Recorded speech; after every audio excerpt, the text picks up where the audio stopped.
All right, everybody. Fashionably late as always. Hello, I am Tyro the Fox, and tonight we will be doing something really good. Ha. Ha. Ha.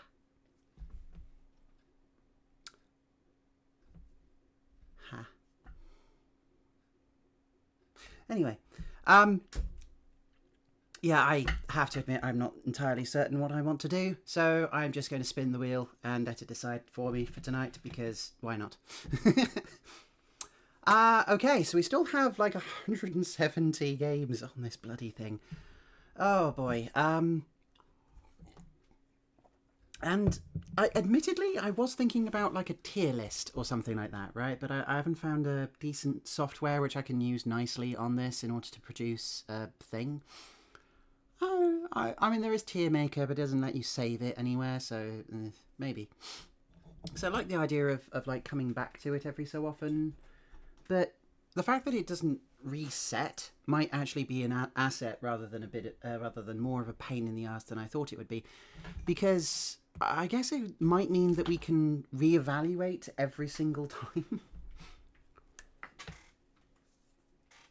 So every time we go to build the thing, we also reevaluate whether this was better or worse, or did something different, or even, giving things second chances, maybe. Don't know. Might be a good idea. Anyway. Oh, screw it. Let's give this a whirl.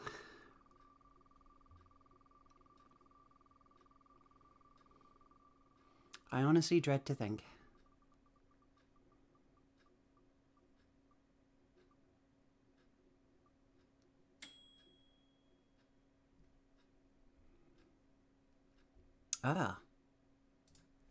This is the point where I have no idea what this is. Yeah, I don't know what this is. Feed all monsters. Alright then. Still have no idea what that is. Okay, so is this on... hang on, just moving a couple of bits. There we go. So, what? Feed all monsters? Okay, it's a Steam game. Yeah, or at least it's a game I have on Steam. Okay. Let's have a quick look. Desktop, activate. Ooh.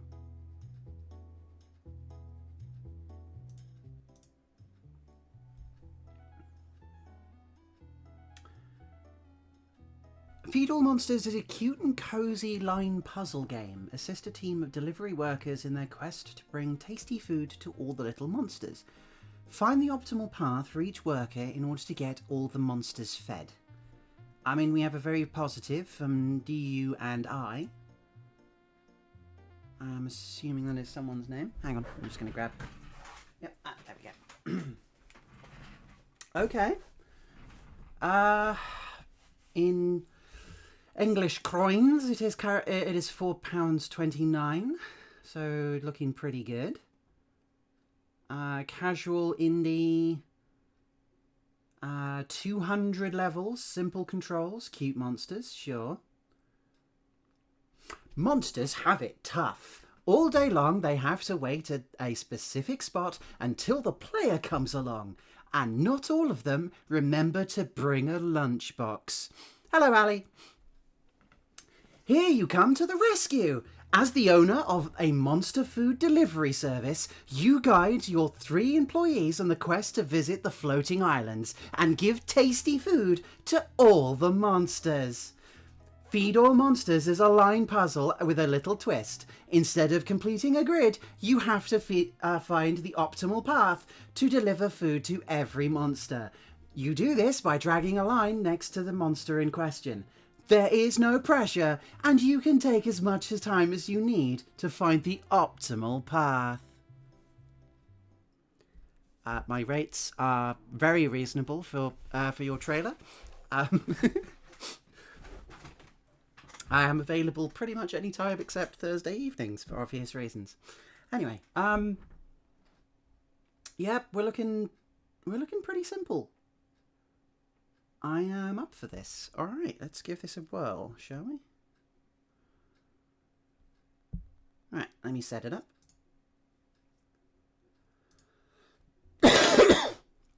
Ah, excuse me.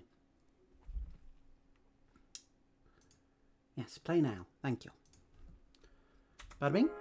Bada boom. Oh, come on. I mean, they can hear it.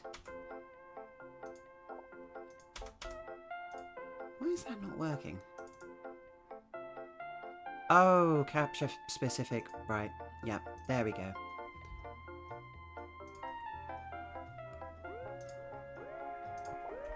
Hello? Ah, there we go. Technical difficulties, everybody. Right, oh yeah, right, let's swap over the game name.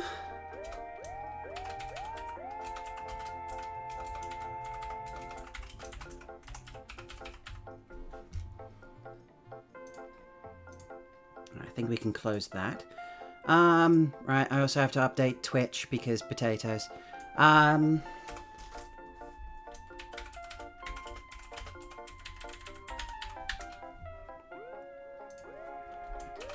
Feed all monsters. Cool. Twitch has heard of that. There we go. That's that updated. Wonderful. So, right. You know the rules. No, that's the swear counter. There we go. 30 minutes on the clock. Starting now. So very instantly, the music and a little bit of parallax scrolling. Completely pointless, but nice. Production value. We like that. We like that. Okay. Someone is trying. Someone is trying to be very, very cute. I think it's working. Oh wait, no, that's the credits. Thank you. Yep. Well, I hope I will enjoy your game anyway.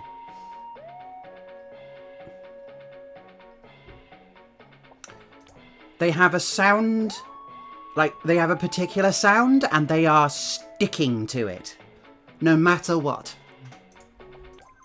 Okay, level 1.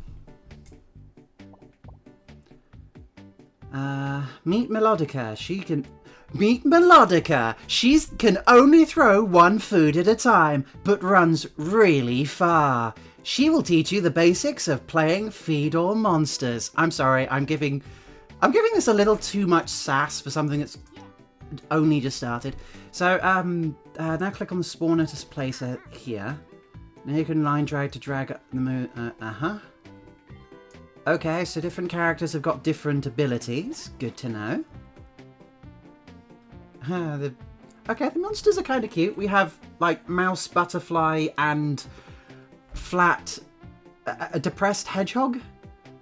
Honestly, it looks like Guy Fieri's tips, which have been grafted onto potato. But okay.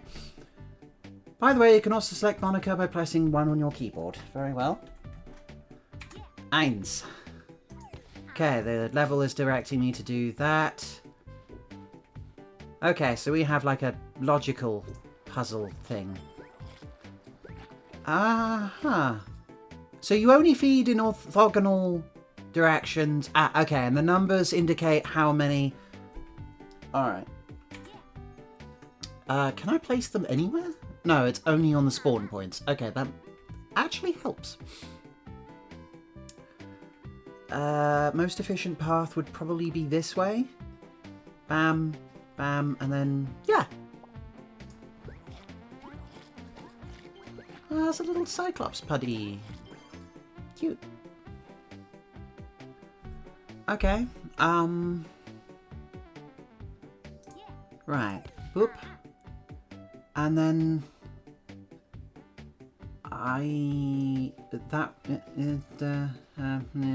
oh wait, no. Okay, how do I reset? Magic. Voice. Ah, right, okay, there we go. Okay, I can't go that way.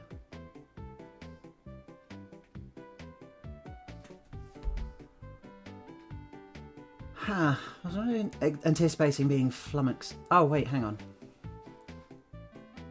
No. Okay.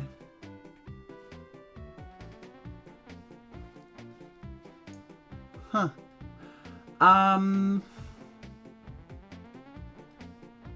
Is there like a... No. Yeah, no, still her. Okay, alright.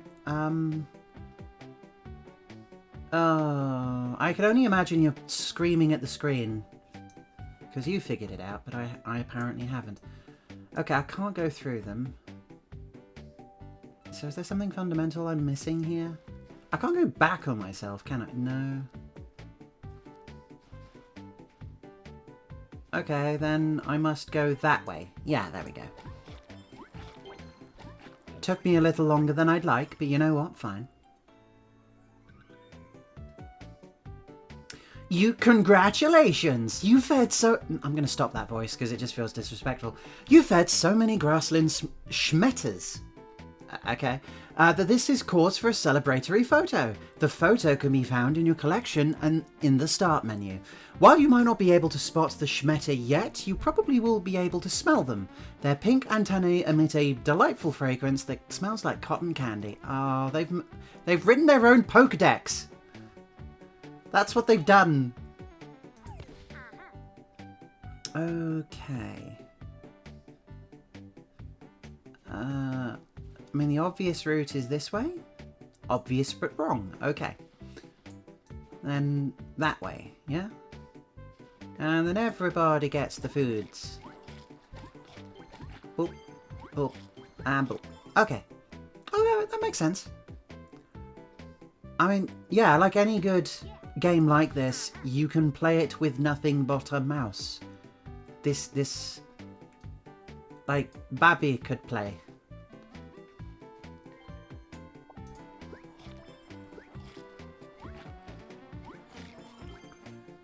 You could probably stick this in front of your grandmother and they wouldn't be horrendously confused. Feeding more than the required amount is no problem. Yeah, I know, I've been doing it.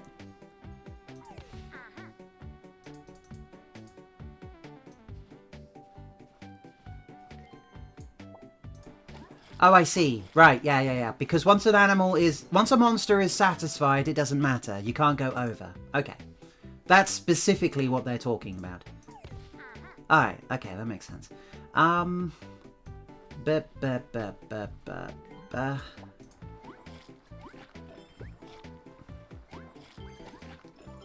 to say that this music is rubbish or bad, it's just actually, no, it's relatively pleasant. I do... do I actually... How much about the music do I actually care about? I don't... know. Oh, so I have to... Okay. So you have to use the full movement of your character. Ah, right, yeah. You fed so many grassland dogus that this is a course for a celebratory photo. Okay, so you get a photo, but you also get a little excerpt from their Pokédex sort of thing. Okay. The grassland dogus are very agile in short bursts. Once they have their snack, they retreat for their nap. Yeah, that makes... They have zoomies, and then they have the run. Right, okay, help has arrived. Umarius has joined the party. He's not as agile as Melonica, but he can carry a lot of food. You can now place 2 characters on the playing field. Select Umarius by pressing 3 on your keyboard. Okay. Sure. So, what, you just send him that way and he feeds for 3? And then... Yeah, okay. They can feed 3. Alright. For each level successfully completed, you get 1 hint. Click here in case you're stuck. Okay. I'm guessing you go there. Yeah, you feed, and then... Boop, boop, boop, boop, boop, boop. Yeah, easy. Come on, bring on the hard stuff. I can do this. I've gone through to Ponia. I can do anything. Do you know who I am? Okay, actually no, feels like a waste. Yeah, I think that's a waste. Okay, instead, can you go there and... No, okay. Can I put you there instead? Okay, yes, I can. Good. Okay, and then like that? And then you go that way. Oh, okay. I can't get you to complete the movement for some reason. Hmm.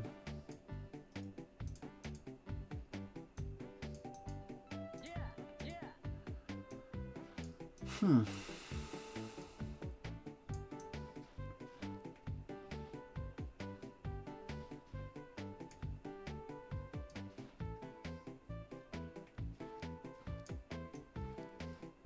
Ah. And then... No.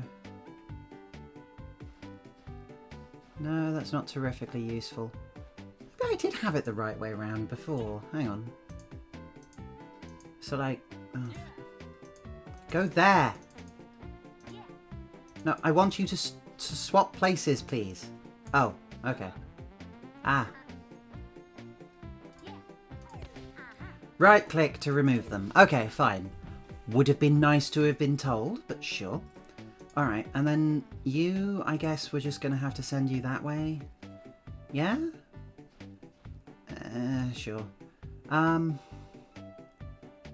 Can't do too much else with you. And then, oh great, they're going to...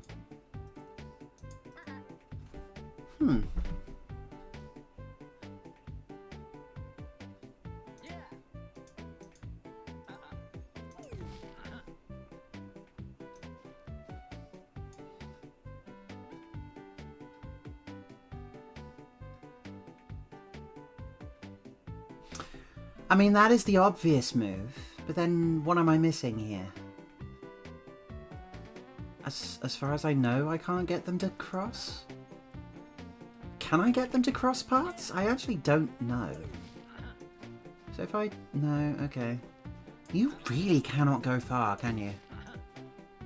So that would make the most sense, and then... You can't cross paths. Why?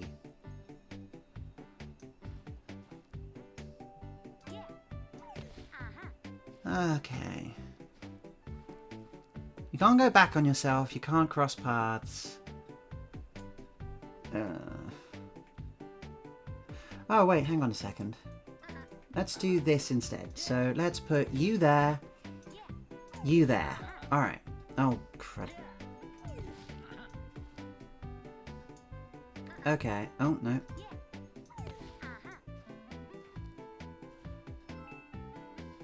That doesn't quite work either. Okay, let's see how good this hint system is. Yes.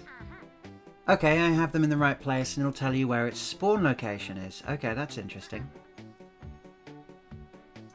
So that is correct, so that must mean this is correct. But then what do I do with them?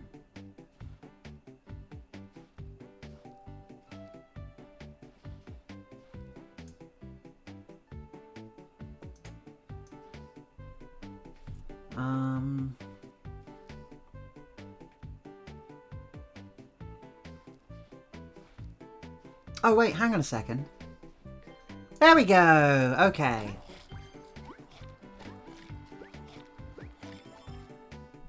Okay, admittedly took me a bit of fiddling around with it, but I did get that. Alright, I'm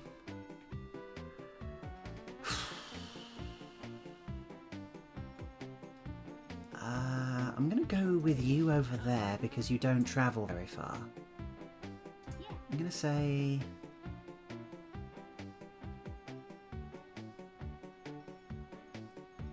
I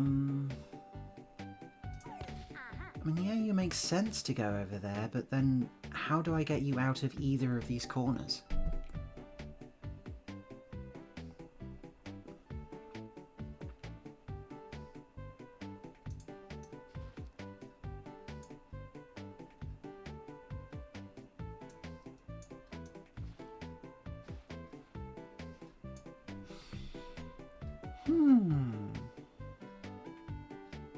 No, I can't go back through the spawn locations. At least I don't think so. Well, it's not letting me do so, because assumingly that would be an it seems to be, if there's a space which you have occupied before, you're not allowed to go back into it. At least I think so, because I can't double back on myself. And I can't travel through any of the monsters, so this is pretty much all I can do. I can't cross paths with any of these either, so...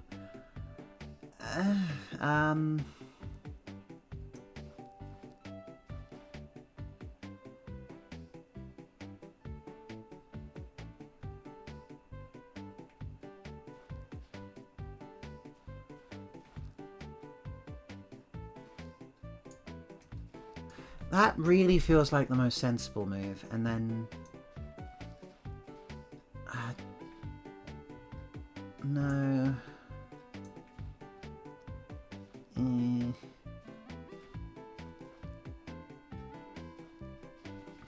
Okay, let's try it from the other side.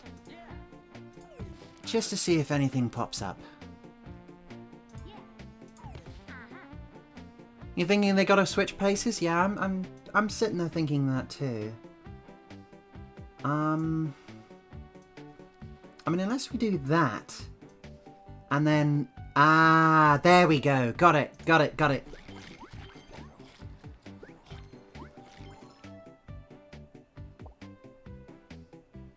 Now, there's an interesting aspect of the design which I'm not certain about. So, in most other puzzle games like this, they'll let you fail. And the process is about essentially failing faster, which is a really weird sort of concept, but the general idea of it is something about like trying to do something and then screwing it up, but doing so in a way in which it doesn't take too long to reset. This does allow you to fail faster because it doesn't allow you to execute the results until you have the correct solution, which probably makes sense. I think this is correct.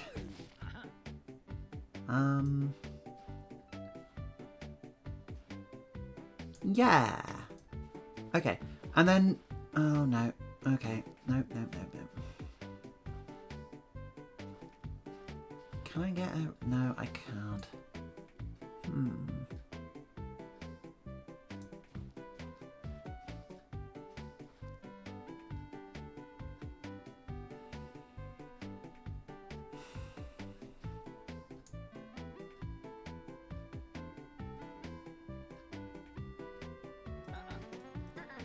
I'm going to try swapping them around. Hang on. Okay, you can handle that.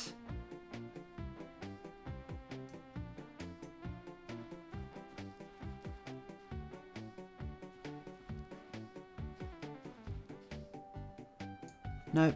Okay.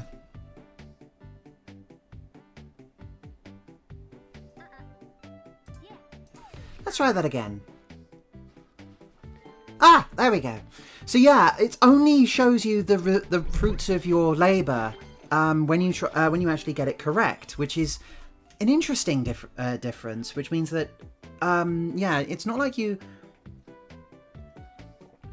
shown the results, but unlike something like Silicon Zeros, which we've played before, it's not a case of like, yeah, you just sort of toy around with it until it's correct, and then you get the satisfaction of seeing stuff, which is which is kind of an interesting way of doing puzzles and such like this. So, yeah, anyway.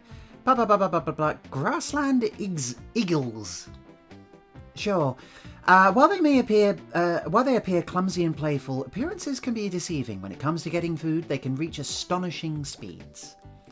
Oh, that would be one of these little potato things. Okay. Huh.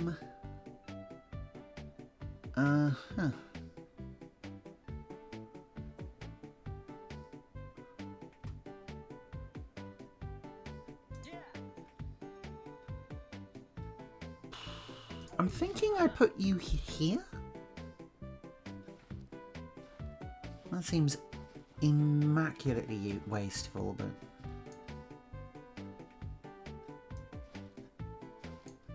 Yeah, that seems wrong. Can I put you there, and then... Yeah, and then... That works. And then you... That way. Okay, yeah. The life system is very generous in this. Not to say that's bad. Munchie is here. Munchie has arrived. Munchie. Chi? She. Chi? Chi. More food than Melodica and faster than Uramus. What more could you want? The trio is now complete. You can set up all 3 characters. Yeah, okay. Okay, right, so we got the fastest, we got the middle, and we got the slowest, but has the most food. Alright. Ah, now we're starting to cook with gas.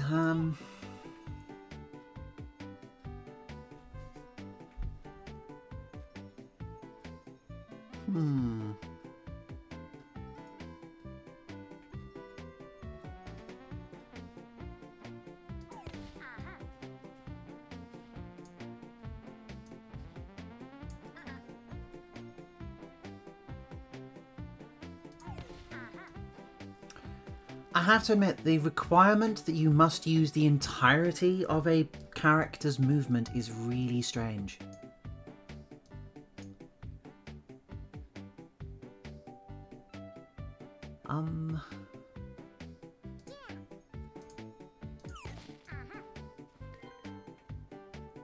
Oh. Okay, I don't have to use all of my characters. Ah. It'll just give it to me as long as... Okay, alright. I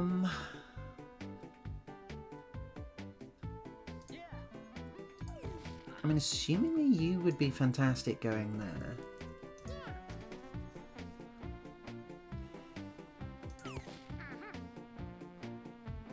Yeah, you'd think it'd be an efficiency bonus for using less. That would make sense. Don't know if it's quite in the ethos of this game, but yeah, I could see that. Okay, now we have a choice of where we want to go with a few of these, so there we go. Yeah. Whoop, whoop. I mean, it may be a bonus thing later, I honestly don't know, but it doesn't introduce anything yet. It's just, then again, casual game. While there are plenty of games which will do this, trying to be as friendly and reasonable and like non-aggressive as possible to the player, I think is generally quite a common thing amongst them. Just like, we're not here to do anything too scary, we're here to feed some cute animals. Just enjoy that. Okay, I'm gonna go there and make you run all the way there. There we go. And then you might as well just do that. There we go.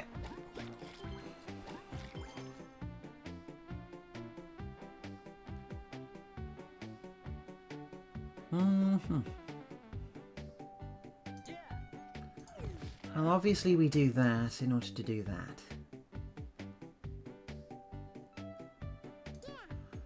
You might as well go that way. Yep, that works. And you... Ah, no, that doesn't quite work. Okay.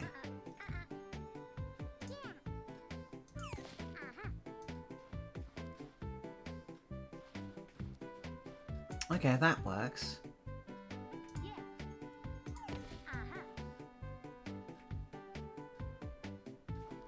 That doesn't. Oh, damn it. Okay.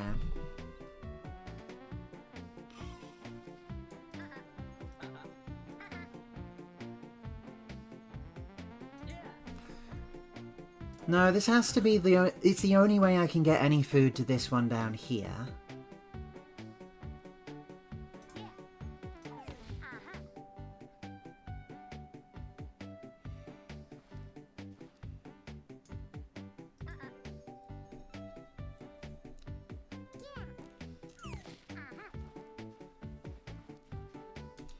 That's the only way that makes any sense, because this thing is a greedy little flower.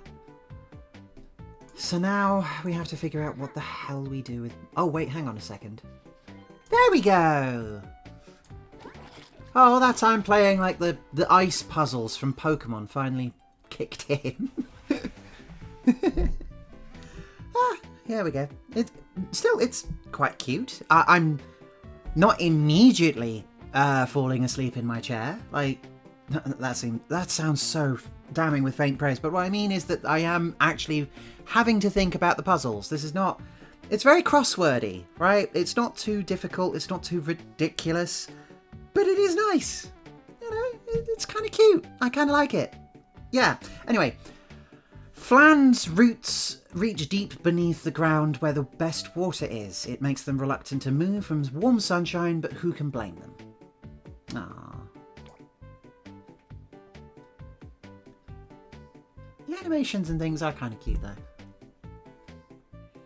Little butterfly mouse things. Anyway, ooh. I mean, that makes the most sense to me. And then we got you.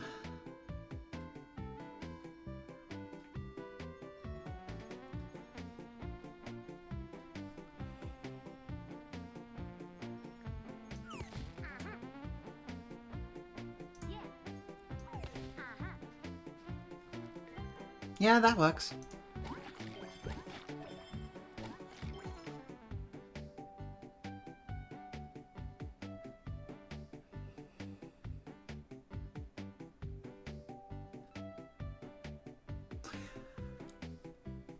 I don't know. I guess again the game's tone is going for something pretty chill and very crosswordy.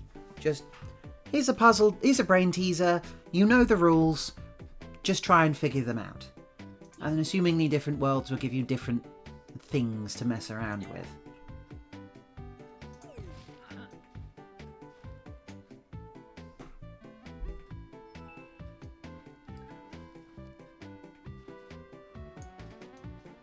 Uh-huh.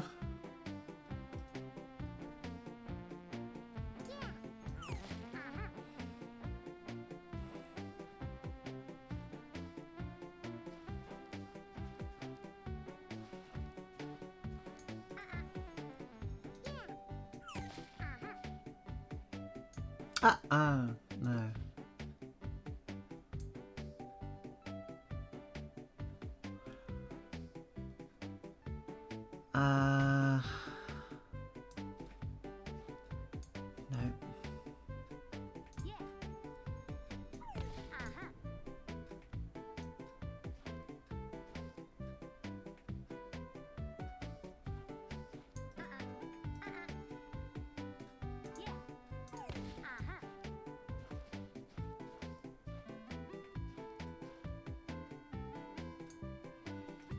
No, this feels wrong. Okay, but where are they supposed to go? Okay, cat. No. Okay, what if this what if Melodia goes around there? It kinda works, but also kinda doesn't. Not quite.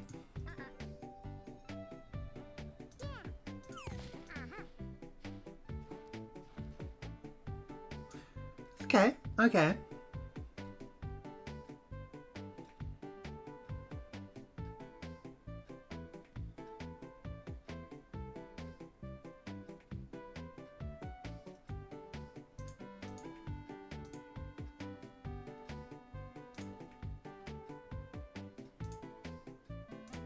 Yeah, I'm not open to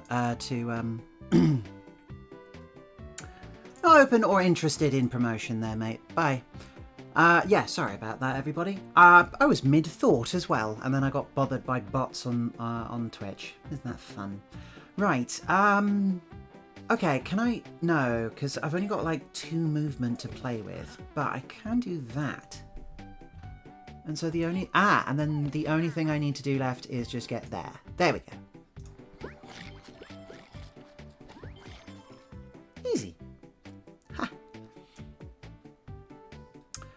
Alright. Oh gosh, we've got a minute. Let's see if I can beat this.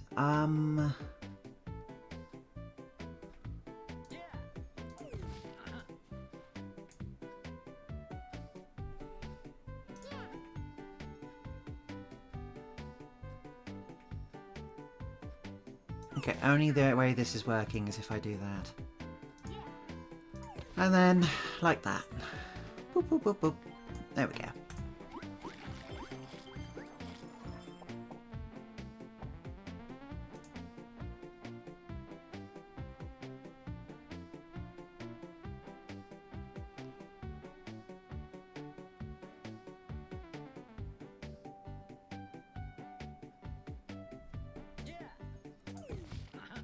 Yeah, maybe?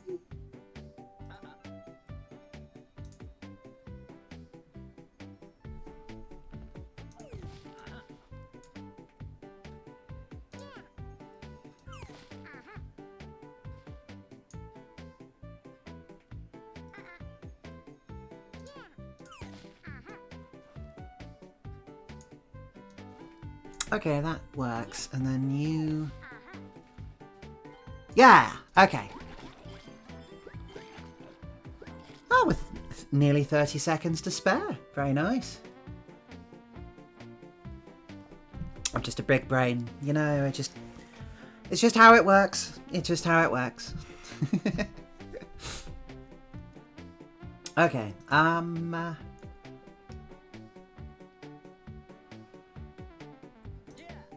feels like it would make the most sense to go down that way, yeah?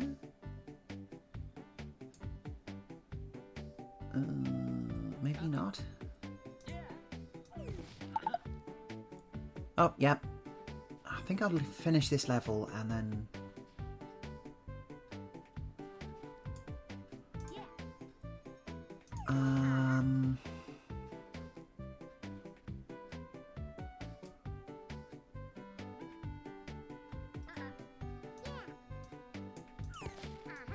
If you go there and then... Yeah.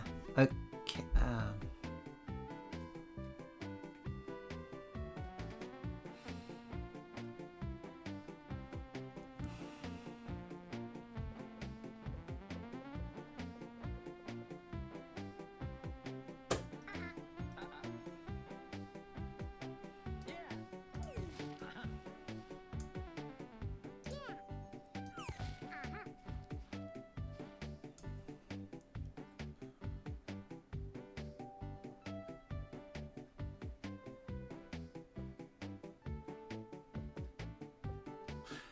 No, I think you go there and you do that.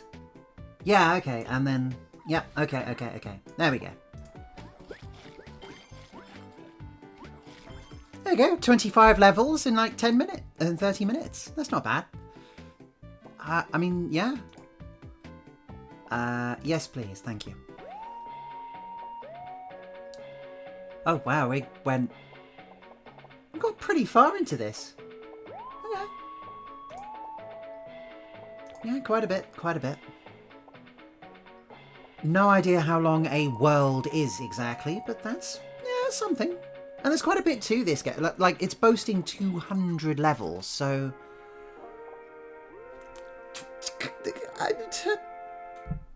Colour me impressed? I mean, yeah, it's rather cute, right? Like, there's not too much to it, but I can imagine that's what the other worlds are going to be for like different monsters which require different things, or different environments, or different bits and pieces. You know, it's really cute. Yeah, I can't say too much. I can't say too much against that. I think it's just very nice. It's crosswordy is how I would think about it, right? Like, it's very, you know, very relaxed, very laid back. Just you know, do whatever you want. Just chill out, have a bit of a breather. Nothing too complex. There's no... The only progress that seems to be there is just for progression. So it's really chill. It's really simple, and it's very cutesy. Now, the music, I could imagine sterner wills than I might start to find that truly horrendous after a while. It is very sugary and does not seem to have any variations on it whatsoever.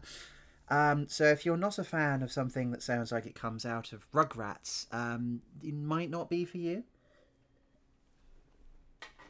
Or at least play you know, play with it with the sound off. You know what? I've got my phone in front of me. I am just going to double check if it...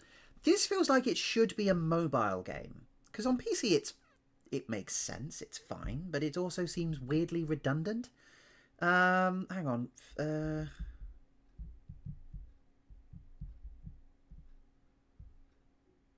I am an Android girl, so naturally I have an Android. I'm not seeing Feed All Monsters on here. Right.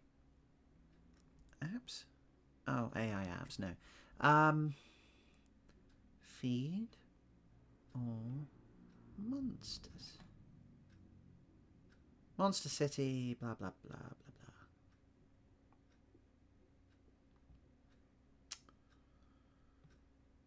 I am not seeing it on here, and that feels like a bit of a shame, because something this simple would work perfectly, would work fantastically on a mobile device.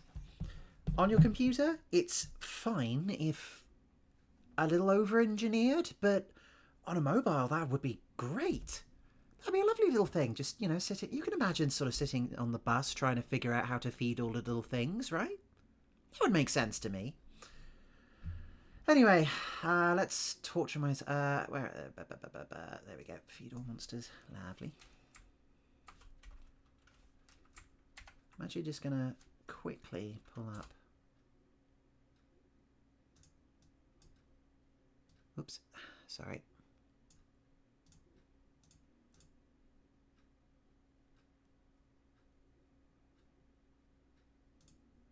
There we go. I've been trying to compile a list of everything which I've played so far, so let's throw that up there. Excellent. Right, okay, let's try this again.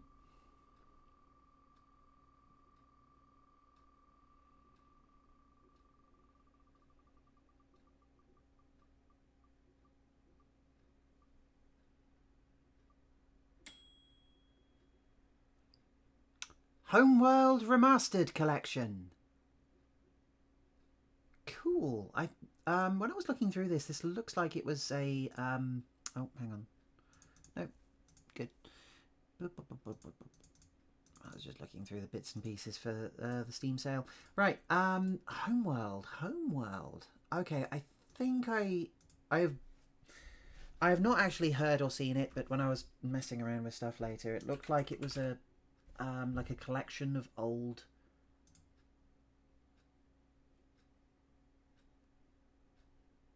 Oh, for goodness sake. I thought I got all these installed. Well, crap.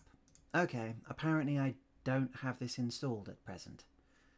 Well, that kind of screws up the entire premise of the show. Sorry about that, everybody. Well, you know what I'm going to do? Rather than waste your time trying to download the damn thing, because it is 8 gigabytes, which sure might download relatively quickly, but I don't want to waste that time. I'm just going to spin again, but we're going to give Homeworld Remastered Edition a second slot on the pie, so that it now has double the chance of popping up. And it might pop up again later at some point. Hopefully something I have actually... I swear I remember to download everything, so I do apologise for that. Oh, this is one's a really cool one. This is one which I have briefly played, but I can't remember too much about it. Renowned Explorers.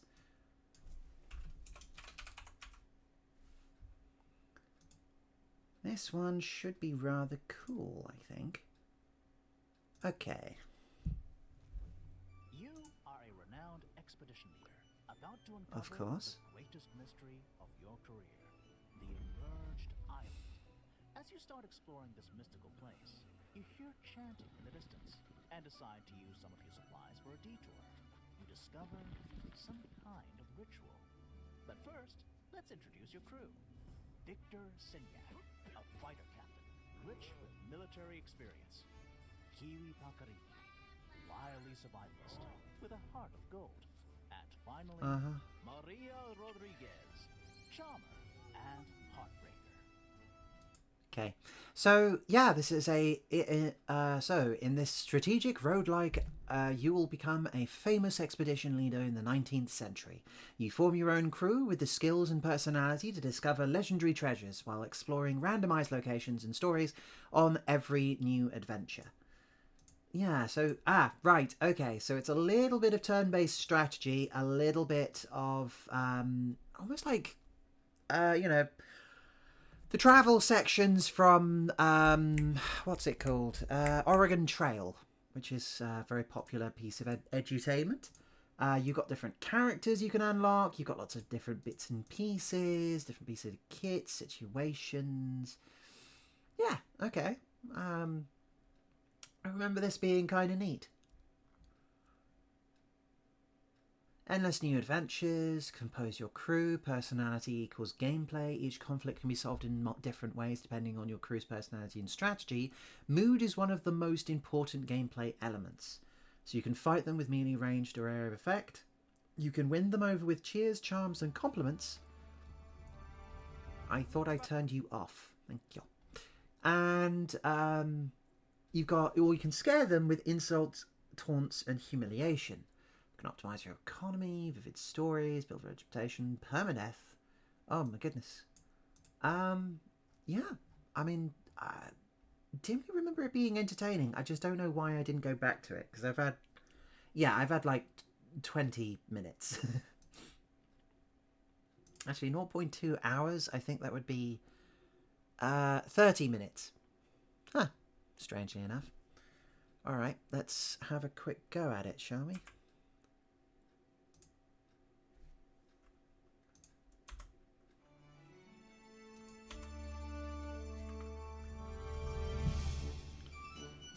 That's better. Right, let me sort out the game name. You can all absorb the music for a little bit.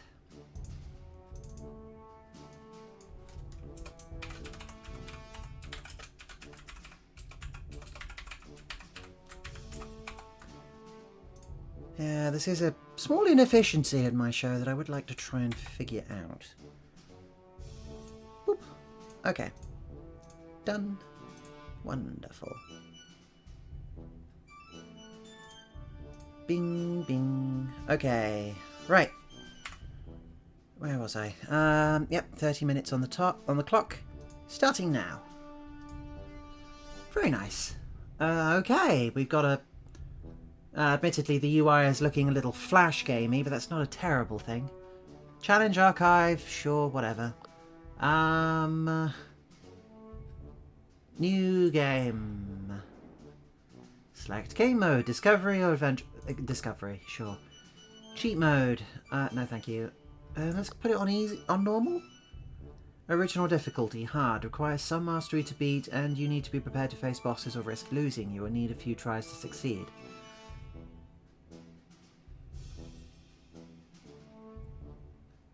I'll put it on normal just to understand what the hell I'm doing.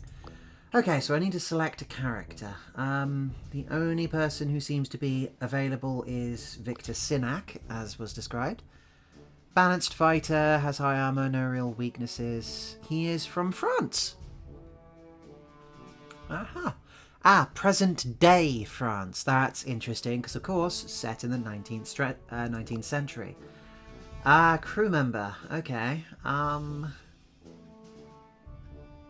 Oh, I see. You can access anyone, but you can only have them as captain if you unlock them.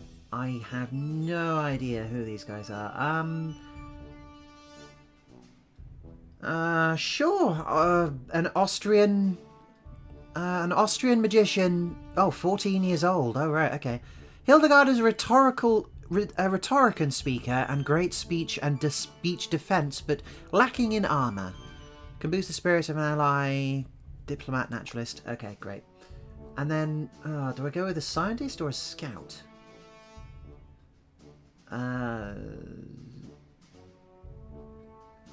Sure. Screw it. We're going full continent with this one. This is Agatha Brunswick. Brunswick? Yeah.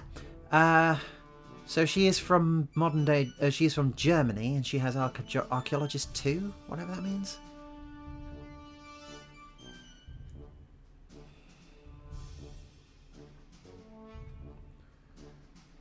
don't know. Let's give this a whirl, I guess.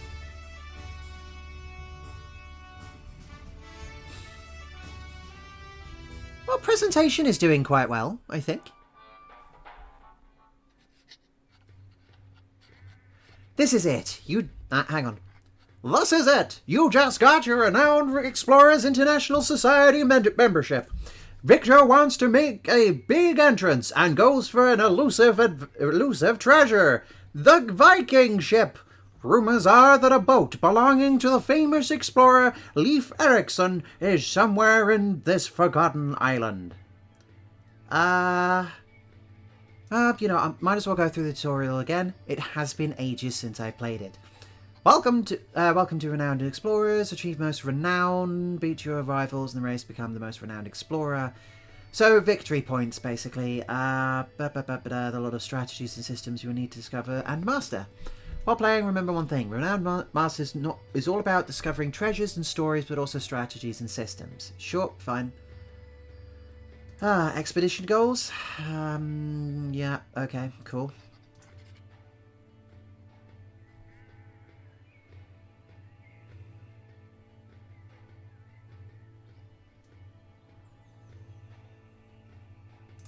Okay, there are 4 resources. Gold, status, research, and insight. You won't get these resources directly, though. Through expeditions, you will need to perform actions that give you tokens. Example, a study will give you research. Later, you can upgrade your tokens for better yield. Cool. Why isn't this a starter mission? Like, why not just start us off, but have, like, little bits and pieces pop up as I go?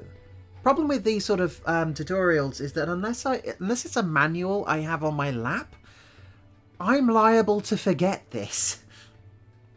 Extends when you accomplish. At least it's actually talking about the thing I'm supposed to be doing. That's something. You can surely find some secrets.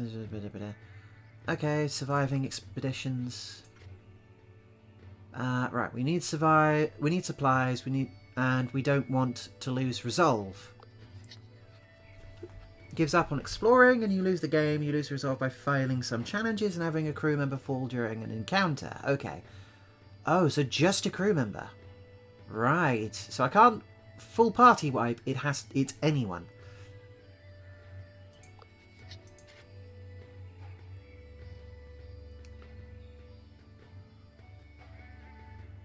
Okay, want to keep them fed in order to keep them fighting fit, but otherwise... And encounters. Very different. It might be useful in a tactical game. Solve encounters through aggressive violence, but also tedious bullying and friendly diplomacy. Okay. Attitudes? Encounter, next step is to look at your attitude. Oh. Okay, they actually bring us to a fight. It'll also show me how well I'll be at different things.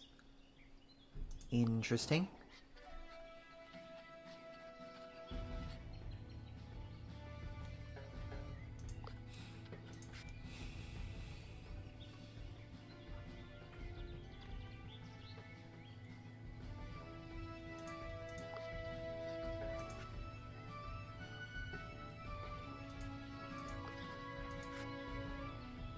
With an aggressive... Okay, so this tells you what you don't want to happen. Bad consequences are marked with a red skull, while positive consequences are marked with a green cross. Okay. Want to be either friendly or devious? Now, okay, sure. Certain attitude, your members have towards different abilities. Okay, alright. So we want to be friendly.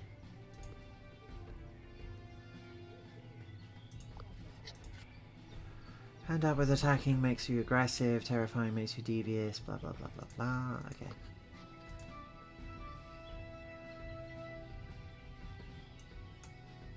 Alright.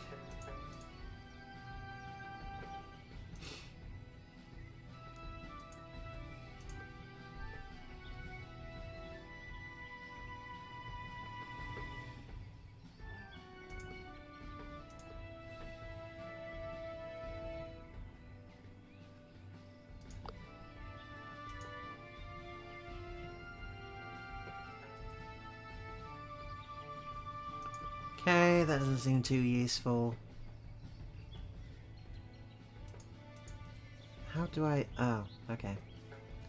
I mean, you might as well move forwards. Encourage.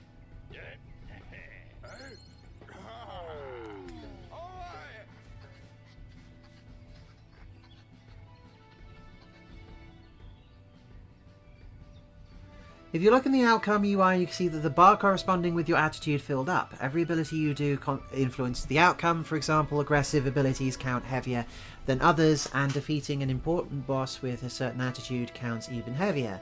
The rest is for you to find out. Certain attitude, however, is not all there is to choosing the right ability. What you can do is effectively depends on your crew.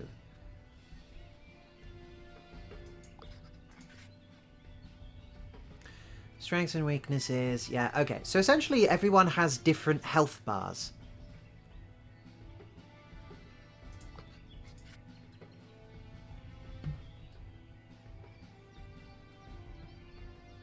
Uh-huh.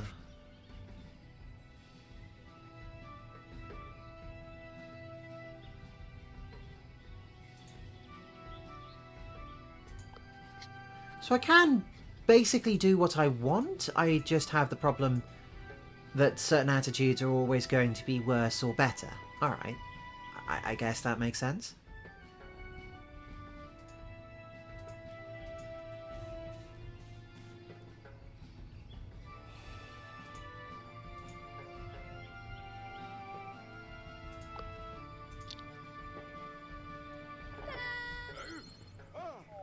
My goodness.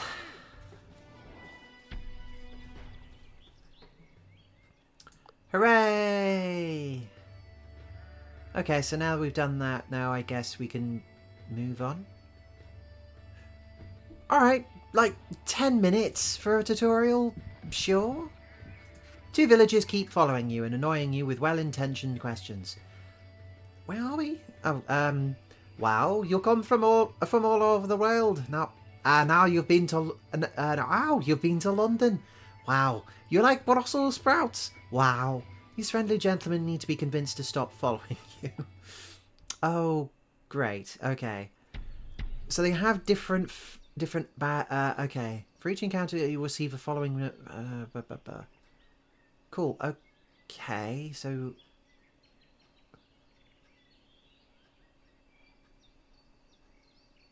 Well, there's no downside for being devious or aggressive.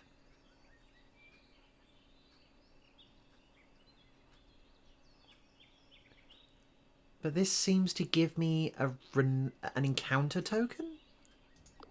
I'm not actually certain what that means. Each encounter you receive for the following resources after completing your expedition. Oh, okay, this is like bonus stuff. Sure. And as long as it's still my turn, no worries. Woo! Everyone's nice. Yay. Okay, sure. Fine.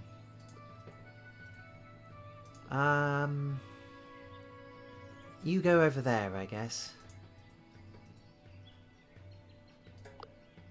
And encourage him.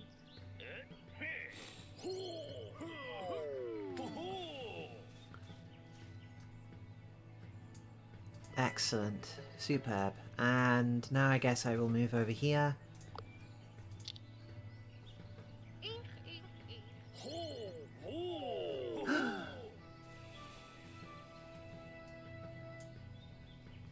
Okay.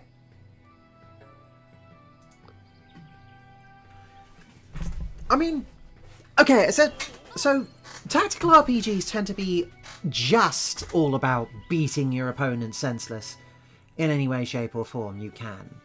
So one which is actively trying to have a system based around utilizing equipment and ideas and stuff like that, that's not it's quite a cute idea. So trying to make a tactical ability out of effectively social damage, I guess. Like, sure.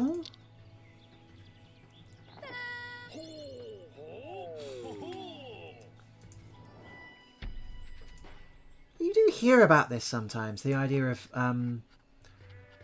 what was it like games trying to have like a focus other than combat, or at least trying to turn combat into something more useful or more interesting.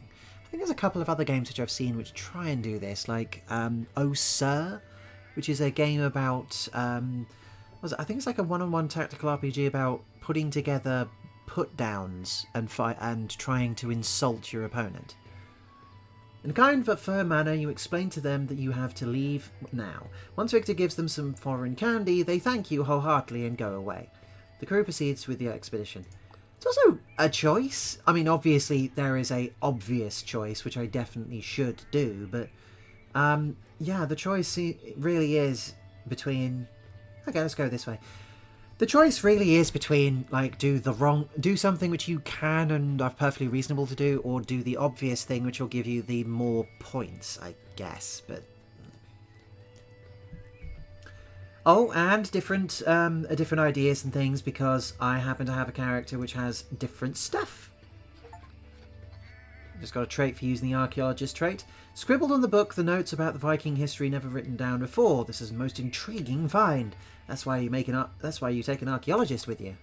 Excellent. So we have more points of study, campaign, and encounter. Cool. Now what? Doing okay for supplies so far. You find something peculiar, a note scribbled on a wooden slab. Victor picks it up to take a closer look. The meaning seems to be very cryptic. You don't really understand the writing. Try to investigate. You're investigating the slab, but when a group of mean locals pass by, they clearly don't like you being around. Ah, these are different to the guys which we were talking before, because I think their mustaches are upturned? I don't know. Sure. They're so angry, they show it in their mustaches as well. What are you doing on our island? You must be here to steal our puffins. Better get away.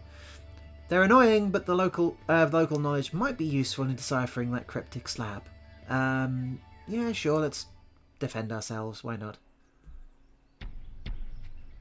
Okay, being devious is preferable because we can actually do that. Don't know about friendly. We can be aggressive if we want to. Okay, you might as well move over here. Maybe we can...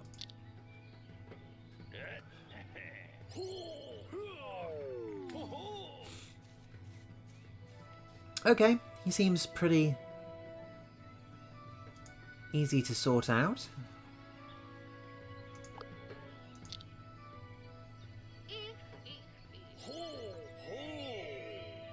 You're going to be charmed the hell out of, boy. Okay, and then...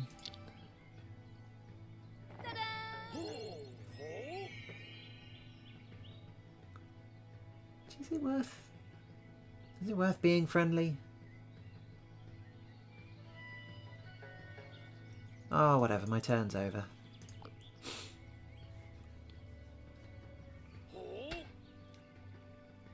Nope, he screwed it up. Oh. Oh, yeah? Oh, damn it. I didn't mean to do that. Damn it. Oh, I can't take that. Oh, there we go. Okay, good, thank you. Undo move button, thank you. Okay, let's... I don't know, try and enrage.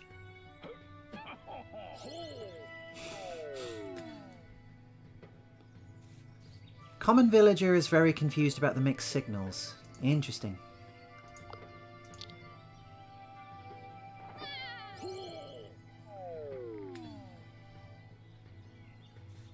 Huh.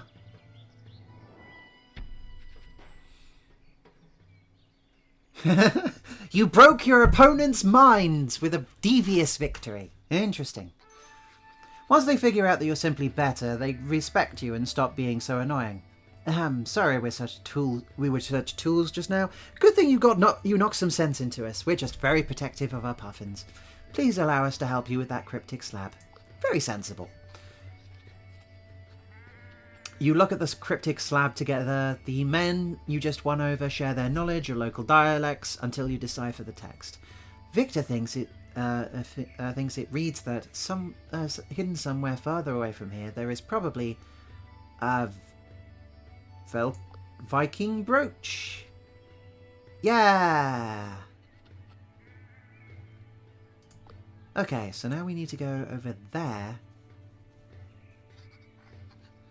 This is where the cryptic slab was pointing towards. A treasure must be nearby. The crew starts looking until Victor finds a small box. Victor opens the box and finds... brooch in urn style. A marvellous brooch from the Viking age, such elegant details. Campaign, whenever a rogue succeeds on the adventure wheel. No idea. But neat. We got a treasure. We got a collect token. Okay. This is a good find, a treasure to take home. With the mysterious treasure collected, your crew can continue looking for the longboat without feeling like they've missed something.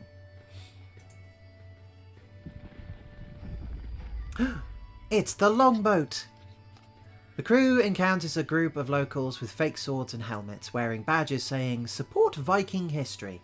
They greet you. "Are we Vikings of the days of old?" Victor compliments their campaign efforts. "Thank you. We're from the Viking Committee and look to increase awareness of Viking history. Did you know the Vikings were the first Europeans to sail to the Americas?" Actually, I think I knew that. Yeah, they managed to land there centuries ago, something like that. Victor tells them about your search for the longship. "Wait, really? A longship of the famous Leif Erikson right here? This is amazing. We're going to send the message to the Viking headquarters in Copenhagen about you right now. Your expedition is gaining traction." Oh, I think we got a level up. Oh, that's cool. Okay, so we got tactician. I don't know what any of this means. What's this?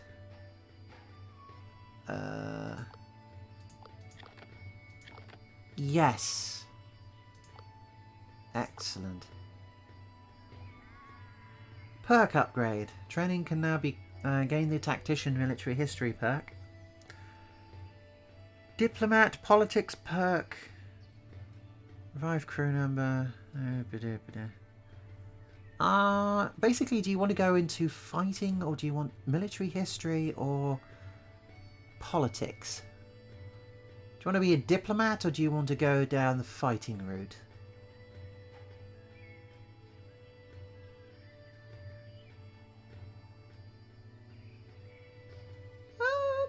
I'm going to make him feisty. Sure. Okay, and then we have Hildegard Hass. So we can go down the naturalist, or we can go down diplomat etiquette. No, I guess she's our speaker, so going down the... Having etiquette also seems like a useful thing. So these are keywords which appear to be useful abilities which you can use at any time. So they'll be useful for like running around and doing stuff. You are absolutely our yeah. Okay, so we've got archaeologist 3. There's right. So this represents the number of keywords we have attached to it. The more we have, the more we potentially could be useful in one of the encounters which pop up. Okay, that makes sense. Right, that way. While scouting the area, a goofy-looking man comes running up to you. "Are you any chance Renound explorers? You see, I'm a kind of a big deal around here, and I would love to travel with them and be part of their entourage. You know, to see the world?" Why, yes. Why, yes, we are Renound explorers. We could surely use you on board. Because he is French, and this is my bad French impression. Sure, whatever. The man is very happy. "I can't wait. I'll promise to make your campaigns more effective." He rushes to your airship. Agatha is skeptical about whether such a goof can actually be of use. Fair enough. Okay, this is something there's something odd here. Or there's definitely an encounter. Okay, let's go this way. You enter a shop that sells supplies for some work. However, this guy seems to be one shady shopkeeper. Okay, we don't have enough resolve in order to buy supplies. That's fine. Just a second.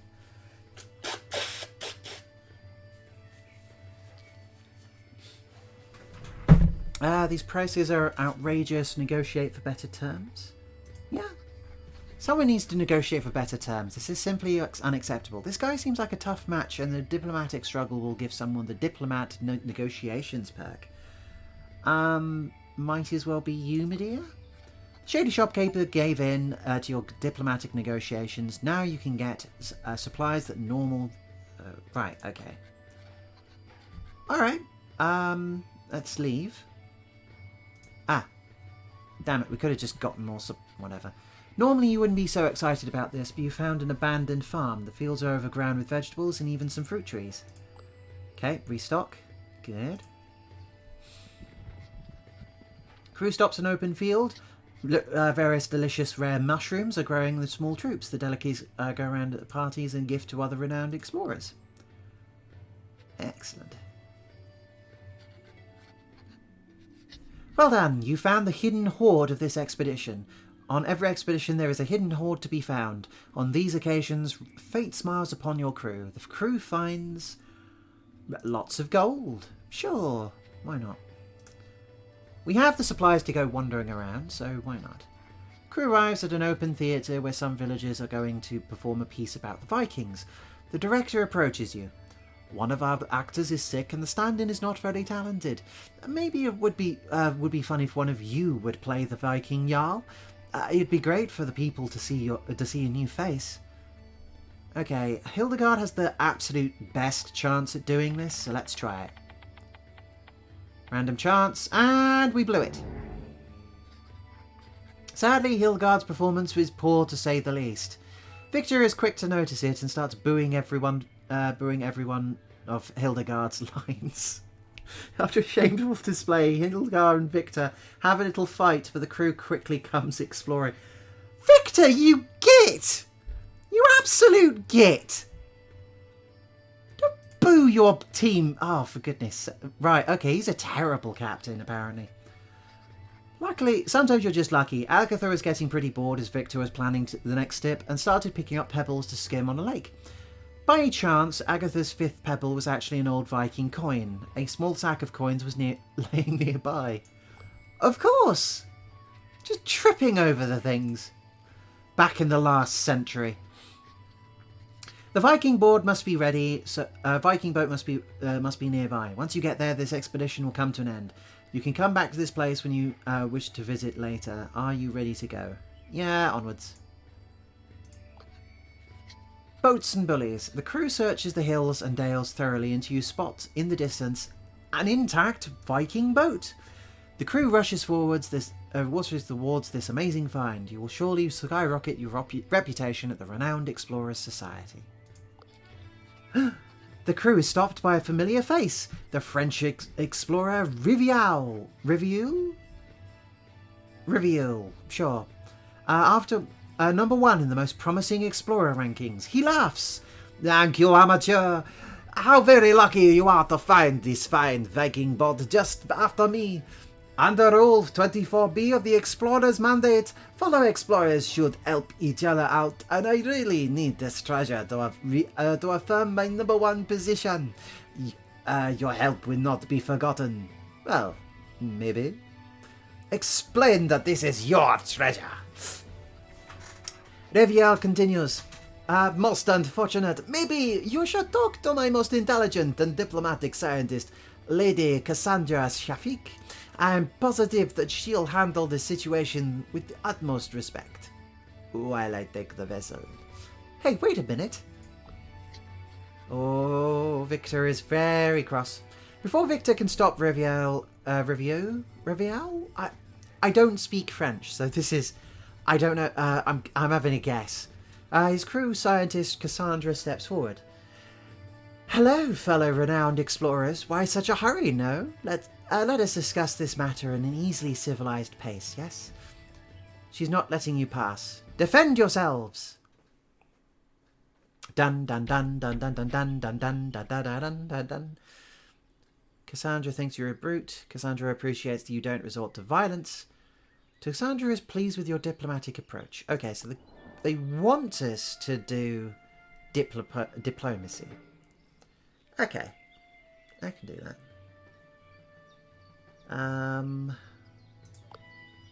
Oh.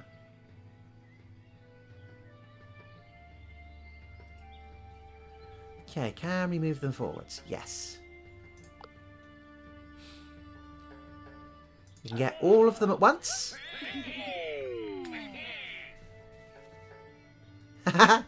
Okay, we just talked some mobsters into being happy with us. That's something. You can go off... Oh, Ah, okay. Alright, you can go off this direction. Oh.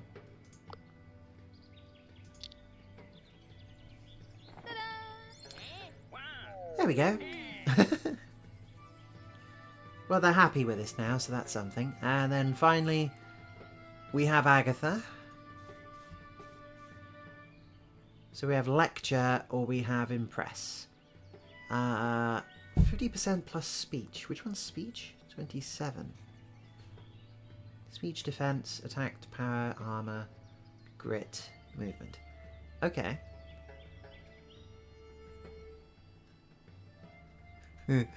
Okay, she's possible to terrify really effectively. Or we can impress. You know what? We're siding towards a devious victory here, I think.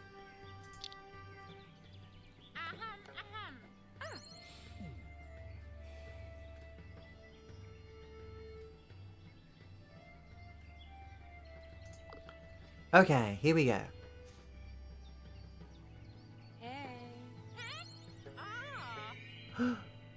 She's charmed us! They're charming us! Batten down the hatches! Oh no! It's a charm offensive! Everyone! Start being really mean. No, okay, oh yeah? Well, your hair is really lovely.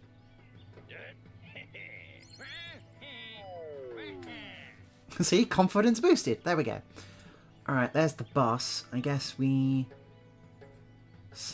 negative, giving it 25% minus speech. What? Oh, okay, hang on. Oh! Interesting. Sure.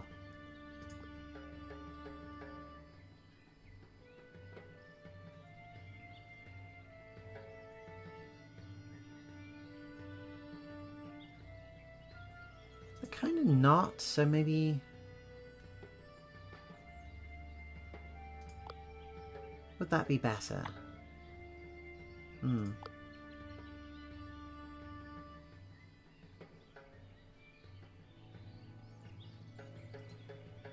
What's more likely to work? Okay, they have no armor and no speech defense. These guys are basically mooks, so anything I do is going to be useful here.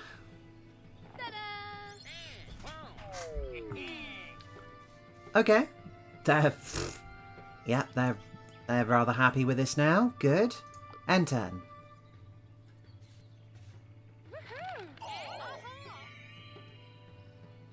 Uh-huh.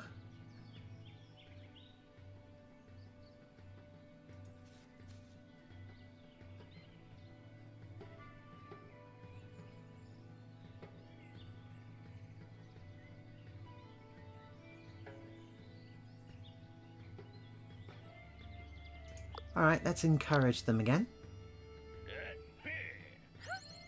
Oh, there we go.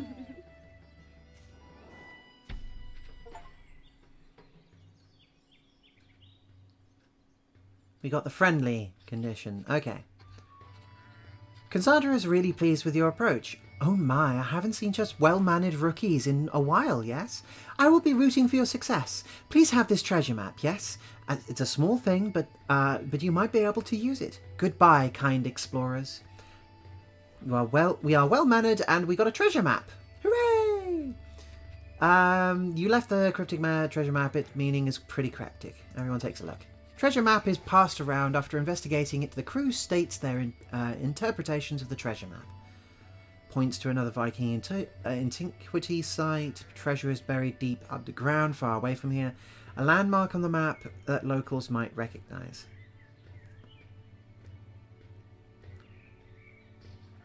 So there's a potential of random chance here. Okay, this seems like a nice even odds for some different stuff, so I'm going to just go with the Agatha here. The crew conducted research in the area where the longship used to be. The crew carefully follows the clues and the bits left behind by history and nature, and manages to find something. A new treasure! It's a drinking horn! Marvellous drinking horn decorated with gold and made for Viking parties. Good. This last find, your expedition still concludes on a high note. However, it's clear that if you want to be the most renowned explorer, you'll have to beat Riviere. Now it's personal. And now back to London. We have explored the Highlands. In a friendly manner. So, lots of gold. Lots of status. Bit of research, decent amount of resolve, good renown. Okay. Of this gracious giver, promising explorer Victor Signac. Okay, okay, sure. Magnificent job. The Board of Renowned Explorers International Society is impressed with your exploration skills in the Highlands. For this achievement, Chairman Pinkerton gives you an upgrade to your airship, which will allow you to carry more supplies.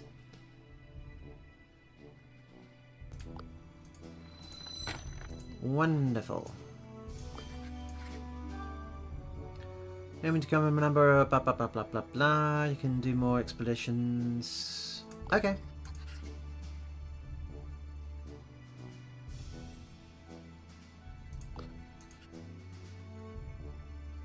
Cool. Okay, so we have options of where to go afterwards. So we've already been to Stockholm, I assume. We can go to Moscow, Berlin, Paris, Madrid, London. Nowhere in America or Canada yet, or South America over here. Sorry, North America, South America. Africa, no. Australia, no. Yeah, most of the Baltics, pretty much, nope. Okay. Well, neat. We also can write research papers. Observations. Uh-huh.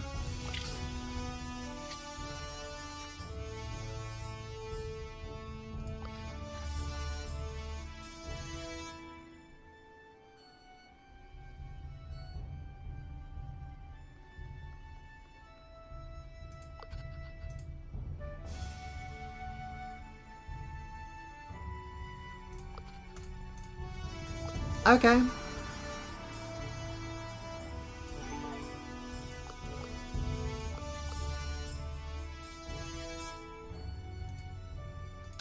Right, and then... Okay, so that just builds up your skills and abilities over time, and then you just keep doing that over and over again. Sure. Okay. I don't even know what half this thing does. London lecturing. So you got jobs down here to earn stuff if you want. Okay. Uh-huh. You got resources, you got... Okay, so you can just sit here and play with it, really, if you wanted to. Yeah. Yeah, okay. Honestly, yeah. Quite a pleasant game, I think. Ah. Isn't that nice? Well, okay. Where is it?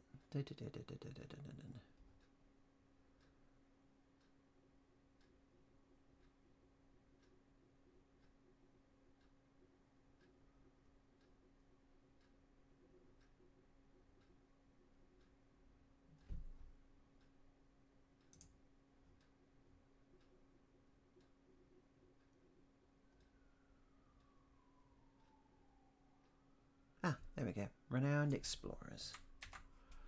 Right. Okay. We've played that. That was nice. That was genuinely just that's just nice. You know, the presentation actually, no, it's pretty decent. Like, it's a little indie game. I think it was from, like, I think it was years ago it was from, so it's not too bad. Yeah. Let's go again, shall we?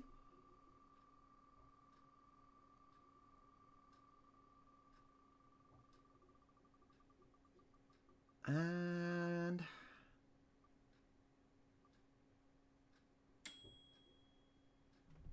Lacuna.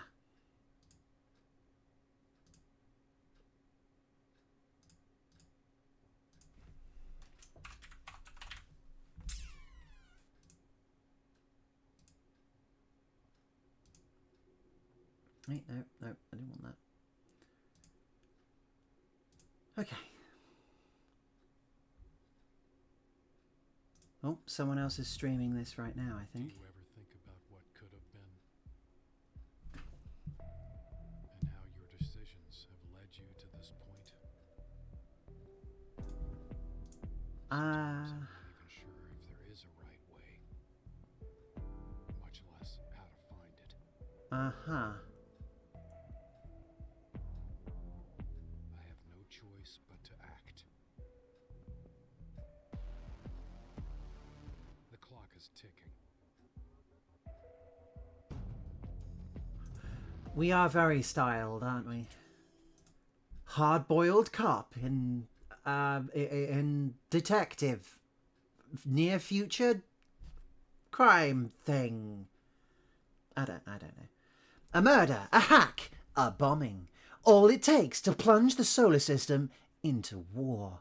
Unless you do something about it. Help CDI agent Neil Conrad make a string of increasingly difficult decisions in this modern dialogue-driven adventure set in a gorgeous 2D sci-fi noir universe.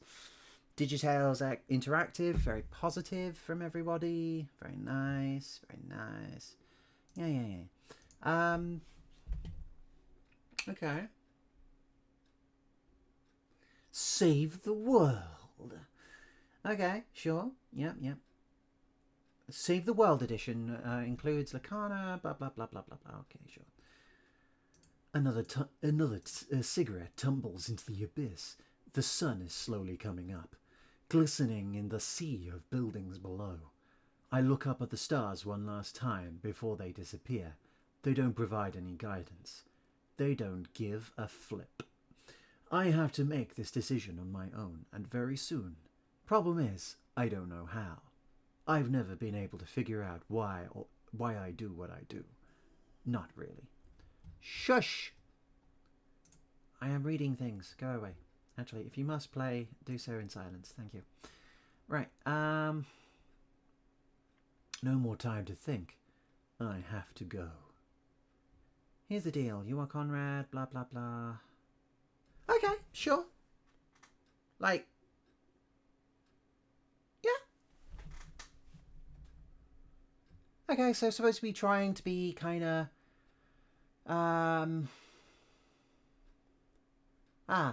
while the classics were great in their time, Lacuna does away with the baggage of many adventure game tropes. Interesting. Okay, we're trying to improve on the formula. So, no pointing and clicking, platformer movement controls, WASD or a controller. Selecting all dialogue options one by one anyway. Non-repeating conversations and choices. Okay. Inventory management and counterintuitive puzzles. Immersive story-driven mysteries. Pixel hunting. Optional optional outlines on anything interactable. Actually, I do appreciate that because that is something which Deponia does, and it's probably the best thing it does. Story grinds to a halt at every puzzle, can always be driven forward, sure. X will remember this. Real choices and multiple endings. Okay. So they're really trying to be... They're trying to mess around with stuff. They're trying to be something which you actually would want to play. There's also a mature content description. So this, for those interested or would wish to avoid it, content warnings for explicit bad language, cartoon violence, and use of tobacco and alcohol. I am guessing that this has got a no ESRB. I mean, sure, not like it's required, but would be useful for me. Considering bad language, we're probably looking at maybe like 15. Right, but while I'm doing that, I need to go and get myself some water because I've been talking for quite a while and my mouth is getting quite dry. But thankfully, the sink is not very far. You might even be able to hear me as I walk over here. And I keep doing stuff. Right, drink. Yes. Drinking. Okay. Alright, I guess we'll give this a whirl, shall we?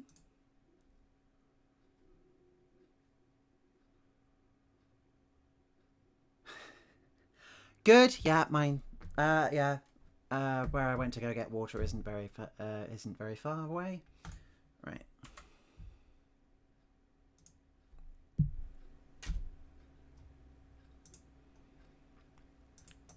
I mean, look, as soon as the game starts, you know, smack talking other games,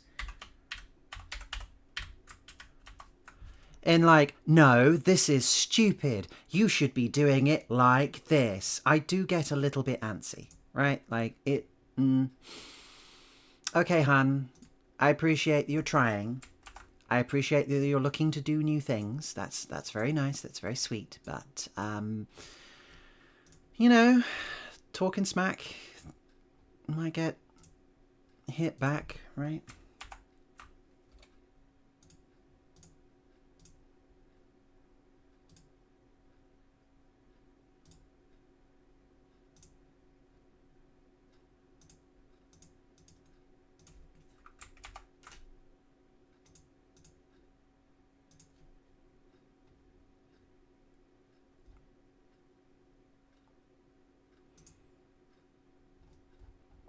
Okay. Right, that's that done.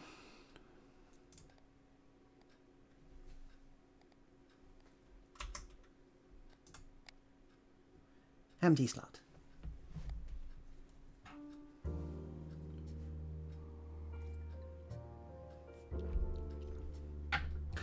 Well, what noir game would be complete without some smooth jazz, right? Right, 30 minutes on the clock. Let's give this a whirl.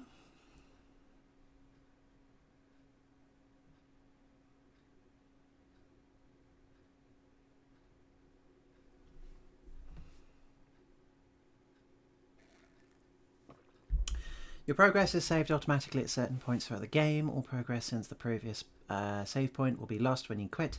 You cannot manually save the game or load a previous save. There is no going back. Ooh. They are trying to hammer that idea that your choices matter as hard as they can. Yeah, we'll just have to see how well that actually turns out, shall we?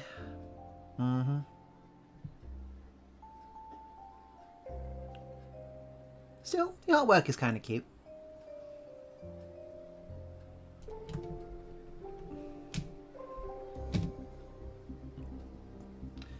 A Digitales game. Okay, so I can skip this if I want, but... I know I got 30 minutes, but this is how it's choosing to start its 30 minutes, so... Ah, okay. Right, yeah. Sure, do I have any buttons available to me at all? Ah, right, okay, there is a run button. I can use stairs. Cool. Are we playing as the detective man, or are we,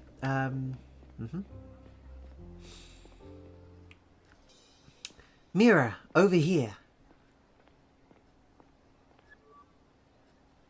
Hey, what's up? The icon in the bottom right indicates that you can move on with the dialogue by pressing A. Okay.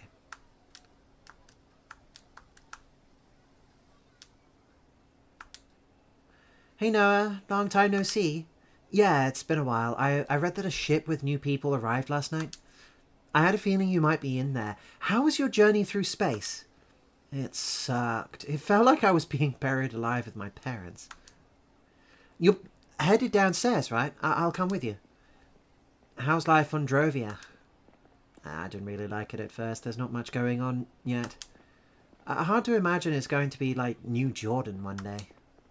But when you think about it, it's actually pretty cool. What is? Making history and stuff?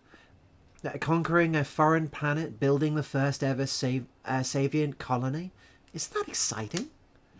I don't know. I feel like I've seen most of this place already. Well, they're still building it. By the way, where do you live? Our apartment is on floor -8, near the stairs up to the common area. No way! You've got one of those fancy apartments? I mean, ours is alright too. I think it's because of my parents' job. All the scientists are in that area. Anyway, I've got to get back home. Recess is almost over. Maybe you can show me around later? Actually, before you go, there's something I want to show you. Can it wait till this afternoon? I don't want to be late. Who cares? Come on, it's really cool. It's called drugs. No. Today's my first day at school here. I don't want to make a bad impression on my first day. What do you want to show me? You'll see. It won't take long.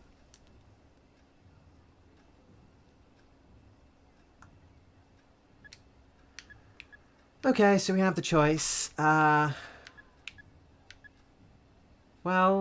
sure. Alright, I'm curious, but let's make it quick. You won't regret you won't regret it. This way. Fine, I'd better not, Noah.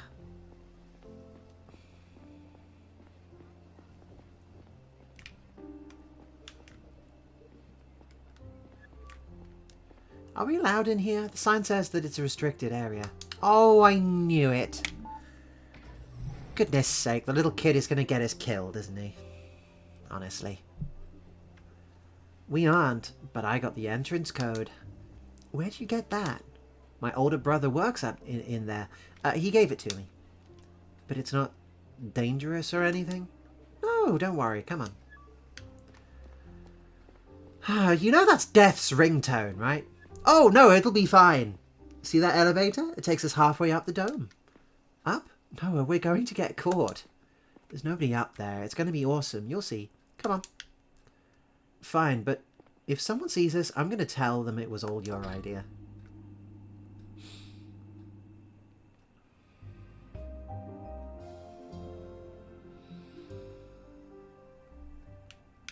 Ah. Look at them, in a big old bubble on another planet. So what do you think? That was... wow. Right? Did you see the entrance to the mines? Crazy how huge it is, huh? Yeah, pretty impressive. And your brother works down there? It's kind of a scary thought. Really? I think it's pretty cool. Hey, wait a minute. Do you see the flag in these boxes? That's Gara's. Whose? So? Why are they bringing stuff to our colony? Why wouldn't they? Maybe they're spying on our cool mining tech or something? No, Gara isn't our enemy. We trade with them and stuff, and besides, if you are unloading espionage equipment, would you print your face on the box? No, I wouldn't. I guess you're right. I really gotta run now. Thanks for showing me this place. It's really cool. Glad you liked it. Don't tell anyone we went up there, okay? We'll get in trouble. I won't, promise. Hey Myra, I'm glad you're here. I kinda missed you. I missed you too. Oh, that reminds me. My parents gave me a new cell when we got here. We have to reconnect. Let's do it. And... boopity-doopity... what?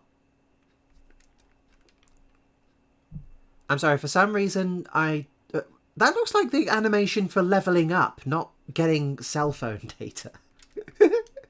Sure. And here we go. Alright, see you later. Uh-huh.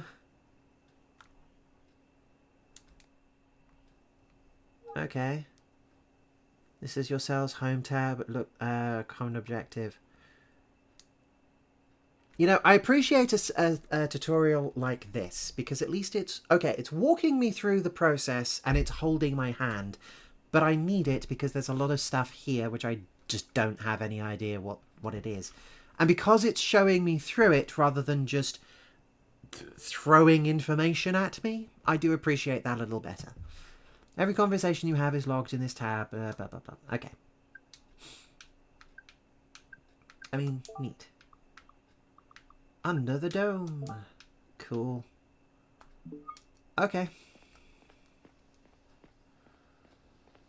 Oh, I'm just expecting this character to get murdered or something.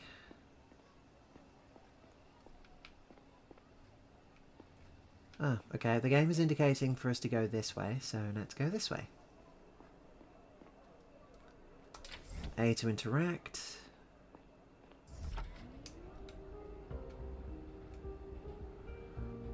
Jasmine Pfeiffer and Julian Cumbus on story. Michael Killier for sound design. Music by Julian Colbus. You know, this is... The art... Okay, the pixel art by Michael Hohen really reminds me of a game called... oh, gosh, what was it? Starfire... Star... something... Crap, I can't remember. I really liked it, but it was like a 2D Minecraft thing in space where you got to the... Where when you got bored of one planet, you could get in your ship and fly off somewhere else. Starbound? I think it's Starbound. It sounds right. I liked that game. It was neat. It very much looks like this. It feels like I'm running around in a Uh-huh. Oh, yeah, okay. Flavoured air. I mean, actually, that is a thing, so sure. Kashi green caramel bars just around. But yeah, this feels like I'm running around an occupied version of that game, rather than one which I've either put together or... No, wait, you have deep-fried tulpafish?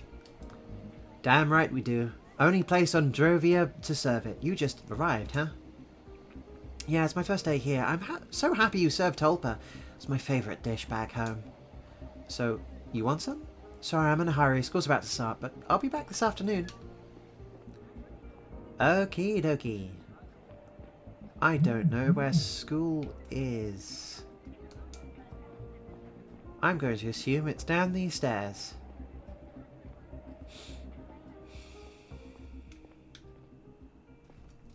I have assumed right?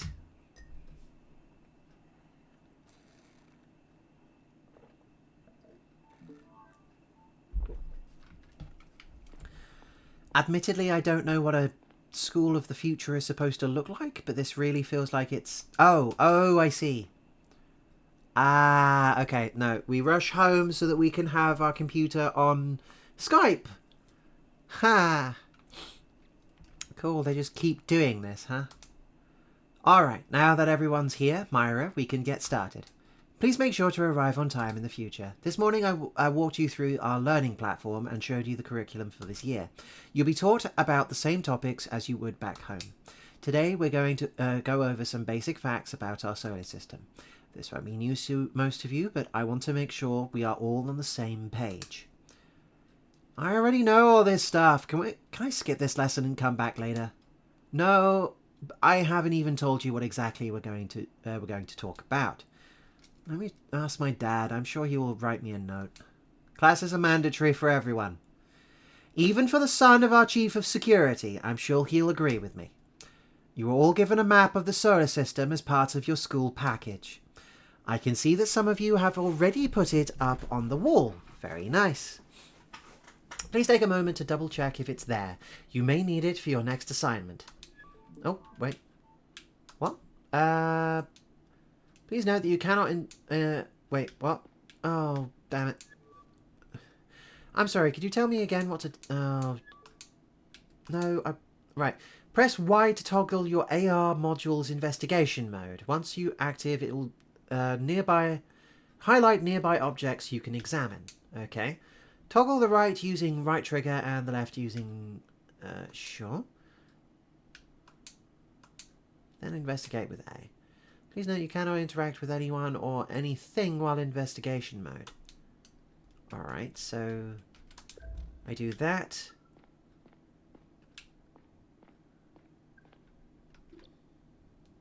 Uh-huh.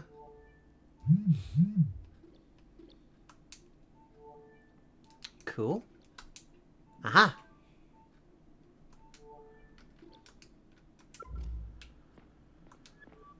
Okay, sure, we have basically detective vision and then we have interaction mode. Sure. Looks like you all have the poster. I'll help you solve the task I'm about to give you. I also have another resource for you, an excerpt from a recent news article. I'm sending you both the sheet and the article now. Through the power of magic, apparently. Open your cell and check your news and status tabs. Submit the sheet once you think you've got it. I mean, technology works in this apparently the same way we were imagining it was going to work in the 90s, I think. From the time to time, it can be useful to stop and think for a while. Some benches, sofas and chairs offer a place to sit down, take out your cell and go over everything you know so far. Alright. Quite a cute way of doing this, I guess. Whenever you receive a news article, it is stored in this tab. Select it to view the news, latest news. The little bouncing icon indicates a new cell content for you you haven't seen yet. Okay. Sheets are added to this tab. You share blah blah blah blah blah. Sheet is due. A submit button. You have one shot at getting it right. Okay.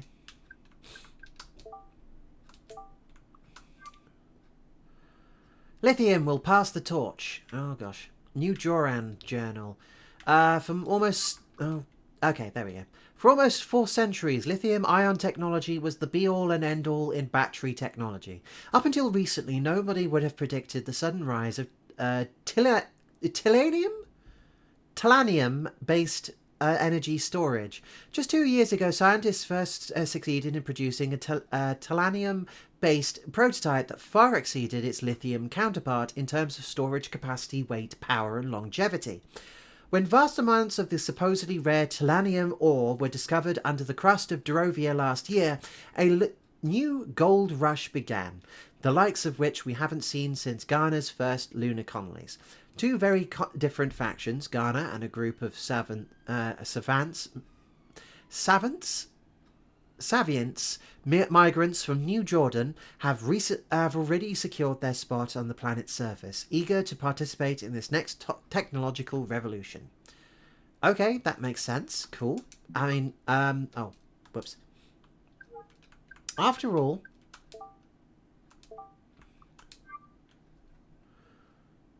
the colony outside of... Okay, so we have to answer our question. Alright, so the colony outside of the Cradle of Humanity was built in 1608. It was a small science base on Millen, one of the planet's 3 moons. Fast forward to today, humanity has conquered most of the solar system. The colonization of Durovia started only about a year ago. Savants from blank, the closest planet to Durovia, have now established their own colony. Your new home, Sector 2 on Durovia. This not only gives us access to Savants, our very own nation, Saviants, our very own nation, but also access to one of the world's most sought-after resources. Due to the technological innovations, the price of has skyrocketed. Okay, so we know this one. This one is Tellanium. And then Savants from... the article said the colony outside of... Drovia? Let's double check this. I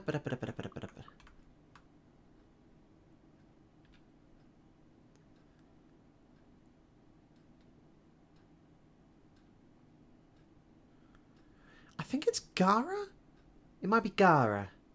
Gara might be the place which we're talking about here. Hang on. Let me check the board.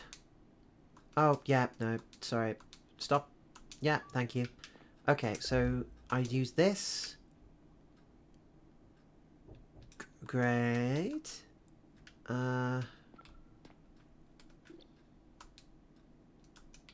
Sure.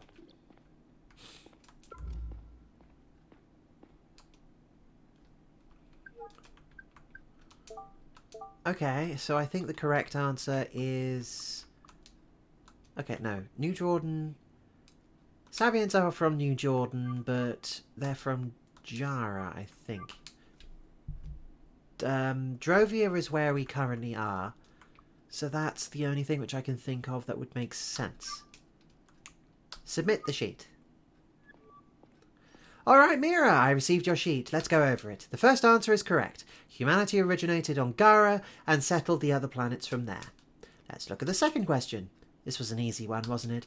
It's savants from New Jordan that created their own colony on Drovia. Now for the last question. That's right. We are mining Telanium on Drovia. It's a very valuable resource nowadays. I mean, yeah, anything which can surpass lithium, even today, would be drastically impressive.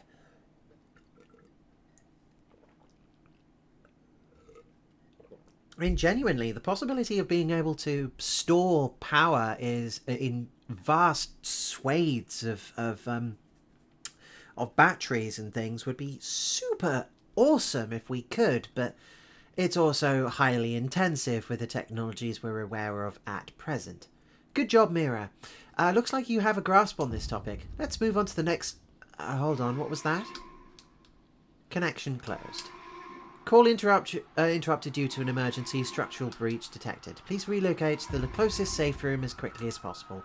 They will be locked down in 60 seconds. Emergency exit plans have been distributed to all living units. Wait, what? Oh, flip. The place which we're... Okay, cool. I think it's... No, down.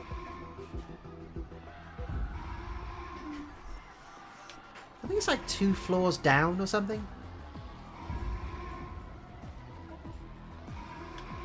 No, that's wrong. Okay, am I going the wrong way?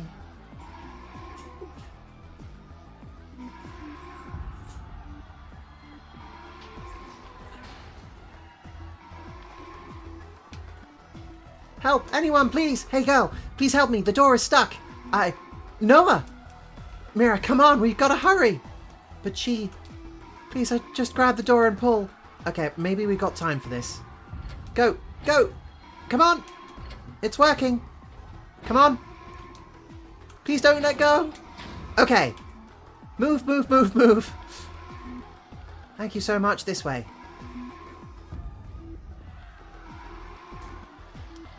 Come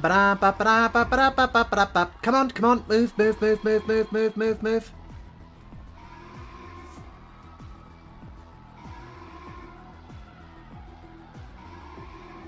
Hey, we made it! Yay! We're gonna live! We're going to live! No, what's going on? Have you seen my parents? No, Oh, well, crap.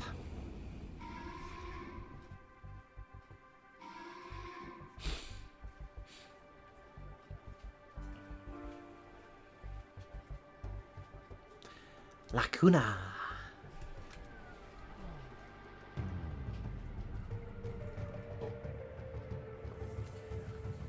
Even after 10 years, meeting your ex still feels kind of strange. Maybe it doesn't if you don't still have feelings for her. And maybe it doesn't if the whole world isn't on the brink of war. I don't even know why I agreed to see Kat that day. My thoughts were still lingering on my work. My unit was responsible for the safety of one of the most important visitors Yara had seen in a long time. Joseph Banny, Foreign Minister of Drovia. Whatever came of his negotiations with our president could make or break the relationship between our planets for generations to come. Yet here I was, fighting with my ex about how often I should call my daughter, pretending that it mattered. Well, it's not, you know, it's not noir if we're not A, fighting with a spouse, or B, have some voiceover. Neil, did you hear what I said? Sorry, I got distracted for a second. Were you listening to the radio? I'm sorry, Kat. They were talking about Banny. This whole thing has put me on edge. You haven't changed a bit. You know how important it is this time. Yeah, that's what you said every time. Let's get back to Laura. Why we're here, right? I don't know what else to say. You never visit her. You don't even call her back. You're being unfair. I watched that awful movie with her that you didn't want to see. Come on, that was over a month ago. And you've barely responded to her messages ever since. I don't understand why you can treat her like that. She deserves better. Honestly, I don't like spending time at our old place. What? Why? It reminds me of our life together. It reminds me of our life together, I guess. You never seemed to care much at the time. You keep telling yourself that, Kat. Sure, I'm telling myself that. You were never home. I was starting out at the CID. None of us were ever home. Whatever. We've been having this discussion for a decade. Laura's a teenager now, and it'd be good for her if she had a second parent to talk to. And good for me, frankly. Look, I'll try to do better. Great. Why don't you go up to her right now, then? She's home, and I won't be bothering you. I have an appointment. Yeah, okay. Really? Laura will be delighted. I have to go now. It was good to see you. You too. Well, As I started okay. walking home, I felt angry at myself.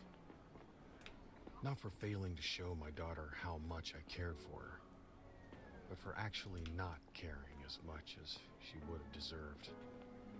At least that's what I thought I felt like at the time. I was under a lot of pressure due to Banny's visit, and I found it hard to think about anything other than work. Who's Banny?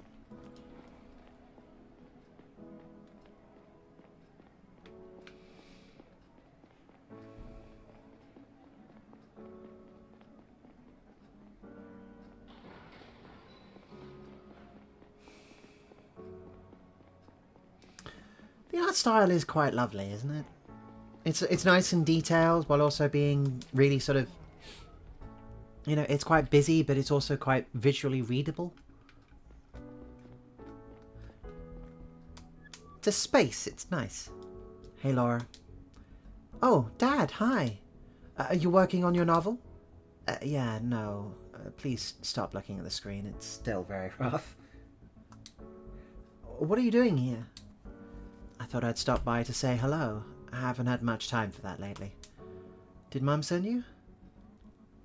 No, it was my idea. I'm not a baby anymore. I know you guys just met.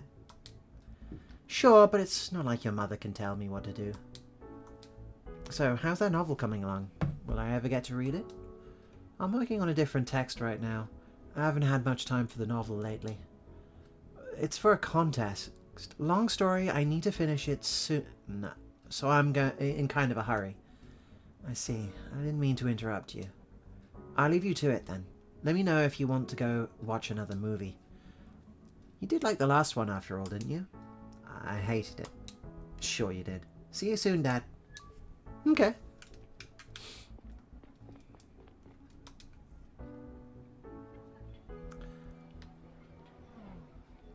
Yay, we visited our daughter.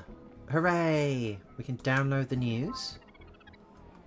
Anything of major importance? Banny's symbolic visit. After 6 weeks for a journey through space, the most important guest of this year's Interplanetary Trade Summit has finally arrived on Gara, Drovia's Foreign Minister Joseph Banny. As one of the most radical critics of the Garian state and its colonial activities, Banny has been fighting for more economic and political autonomy on Drovia's part for a while. His central command at the summit is expected to be Drovia's full emancipation from Garian rule. However, political observers don't expect President Robertson to give in to their demands. The Drovia experts in Robertson's ministry declared themselves against granting the colony more rights and liberties, especially in light of the Savants Front's growing influence on Drovia. The Savants Front is an extremist branch of the Savant religion and is infamous for defending backwards anti-scientific positions. Is it now? Hang on a second. Didn't the Savant people head out here in order to go and mine super lithium or whatever the hell it's called? How can they be anti-scientific? Drovian independence would inevitably lead to a stronger influence of this group in our solar system. However, if Robertson doesn't want to escalate relations between our planets, he might be forced to find some compromises with Banny. Okay, that's not what I intended to do. Sector 2 incident. Today marks the 40th anniversary of the tragic Sector 2 incident, which put an abrupt and permanent end to New Jordan's colonization efforts on Drovia. Critical structural flaws led to a series of explosions in the colonial mines, which caused big parts of the residential tunnels above to collapse, resulting in over 1,000 deaths. An independent investigation concluded that oversight of the construction projects on the part of New Jordan's public authorities had been dangerously negligent.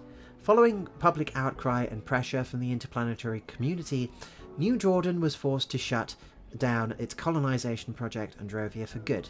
To this day, an addendum to the Space Travel and Planetary Protection Treaty of 1803 forbids the construction of another New Jordan colony on Drovian ground. 55-year-old Mira Main and her husband, Noah Main, are among the incident's few survivors. Both are able to reach one of the few safe rooms when the explosion started rocking the colony, narrowly escaping certain death.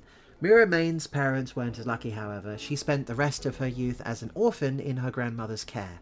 As she tells GNN, she still suffers from PTSD to this day. Tune in tonight for our special installment when Main recounts her memories of the horrific Sector 2 incident. Okay. We also have a sheet, apparently. No, we have no sheet. Okay.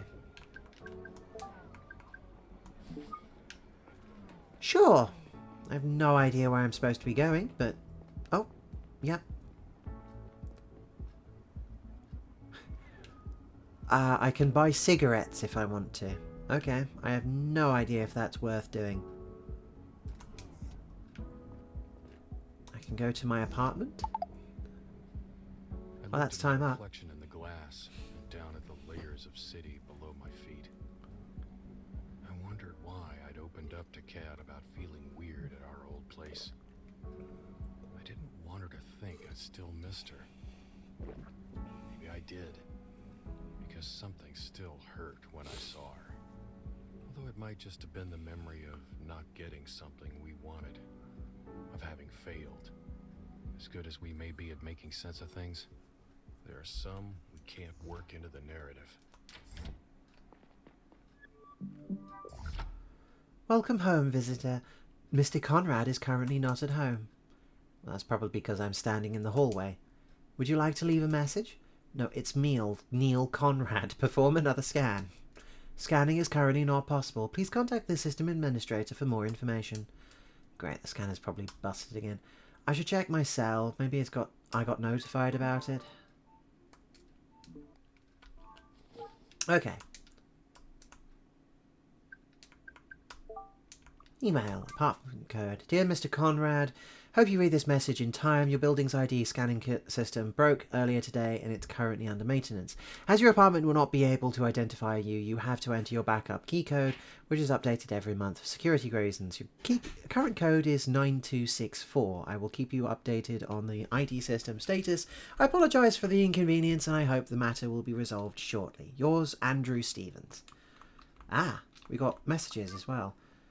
Meeting tomorrow, Gary Long work. Hello everyone, the meeting tomorrow starts at 4 PM in room 174 at CDI HQ. We need to go over some security details concerning Banny's city tour. See you all tomorrow, Gary, blah blah. Confidentiality warning. This message and any attachments are intended only for the use of the intended recipients. Blah, blah, blah, blah. Okay, Drovian classmates? What? Hey Dad, I tried to call you, but it looks like you were busy again. I just wanted to tell you about something that happened in class today. Remember those Drovian siblings I told you about? They got in a huge fight with some of my classmates over the whole independence thing. Felix said that Drovia would go down the drain without the Federation, and one of the Drovian kids just flipped out. Some other people joined, and it got so bad that we had to call our teachers to stop them from hurting each other. They all got detention. I'll tell you more in person next time. Love you, Laura. Okay.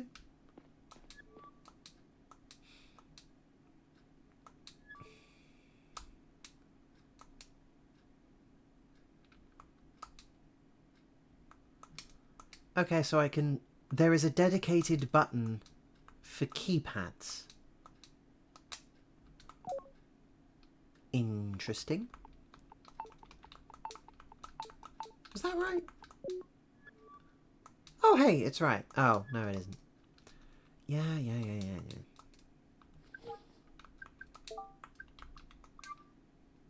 9264. Okay.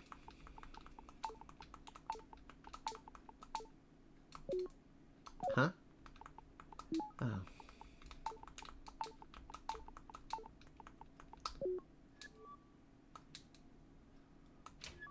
Hooray! Huh? Hey, Gary. So how'd your date with your ex go? Perfectly. What do you think? Well, I hope it was worth ditching me. What's the situation? Our job's gone for today. Banny and his staff are with President Robertson now. Tonight they are invited to dinner with some fat idiots. Things went over smoothly, nothing out of the ordinary so far, but goddamn, Banny's guys annoyed the flip out of me. They didn't miss an opportunity to call us colonists. One more time, I might have punched them all in the throat. I'm just happy that they're Johnson's responsibility for the rest of the day. Let's hope that they're all getting along better than after the summit. I'm not so sure about that. Did you read the article about the trade summit in the news today? Yes, briefly. What about Robertson not really planning on giving Banny anything? They've been saying that for weeks. Let's wait and see. What else do you think will happen? Drovian independence? If you ask me, Banny shouldn't get anything at all. We built the whole colony, after all. Anyway, the chief has scheduled a briefing tomorrow morning at 9. Don't be late. Copy that. See you tomorrow. Fine. Well, okay. Might as well get to bed, because that seems to be... I can smoke. Ah, of course. Again, it wouldn't be a noir game if I couldn't smoke while look out on the city and think about things, hey? Okay, let's find my bed and then I think we'll leave it there. Oh, hang on. Oh, game. Don't give me a message just as I'm doing some... Oh, for goodness sake.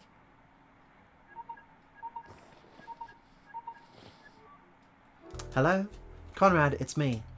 Everything alright? It's not. Banny's been shot. What? How? What's his condition? He's dead. Where are you now? He's dead? I asked you where you are, Conrad. I'm at my place. I'll have someone pick you up. I don't know. You know I don't... It's a 15-minute train ride. I'll be right there. Make it quick. Sure. Another time, perhaps. Okay. I mean... Oops. Whoops. That's not intended. Boop. Okay, that's actually kind of neat. I mean, there's something there. It's clearly trying to do something. The controls, fine. I mean, we're only in the tutorial. This is clearly a lot more of a slow burn kind of thing, and that's... Yeah, that's going to be a bit of that's going to be a bit exciting, I guess, because there's a lot to it, and there's a lot of bits and pieces, and it's trying to use simple, small bits and pieces and trying to make you pay attention to the information. I am still reasonably skeptical about this idea that there's not going to be any, logical puzzles which you can't figure out because the interface is still relatively idiosyncratic, but it is. But I guess you are always doing something and you are always interacting, so it's not going. So it's going to have different outcomes as a result of what you do and how you do it. Just whether every single outcome is going to be like satisfying, I guess. Anyway, let us try another one, shall we? Boop. I did check out the poll earlier on, and that actually looks pretty neat.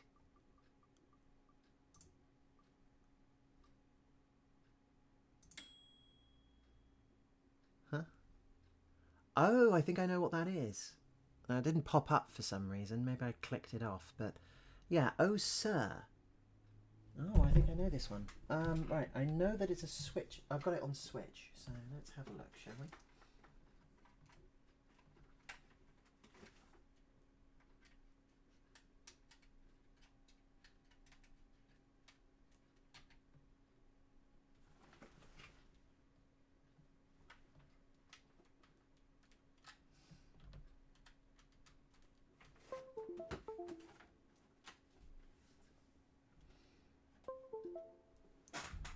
Okay.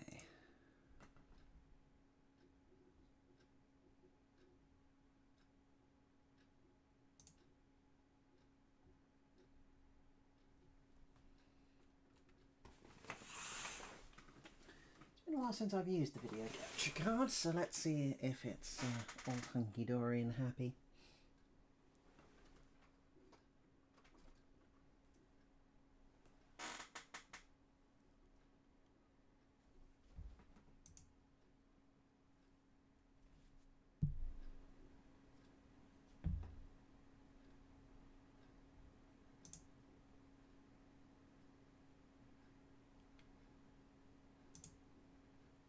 It's not. Why?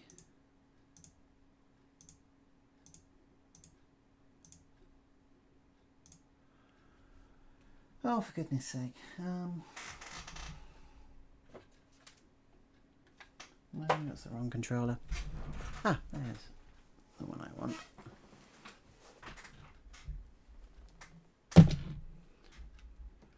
Mentioned this one earlier. I'm sure that's such a weird coincidence they came up on the wheel. Oh, yeah. Yeah, I suppose I did, didn't I? Well, a happy accident, I guess. Okay.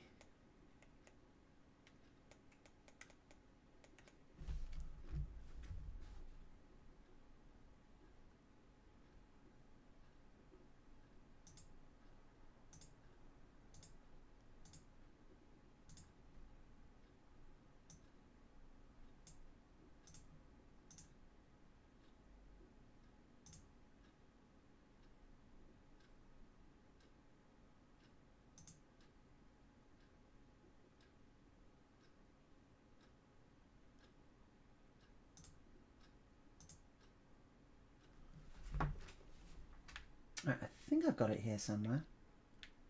There it is. Oh, sir, the Hollywood roast.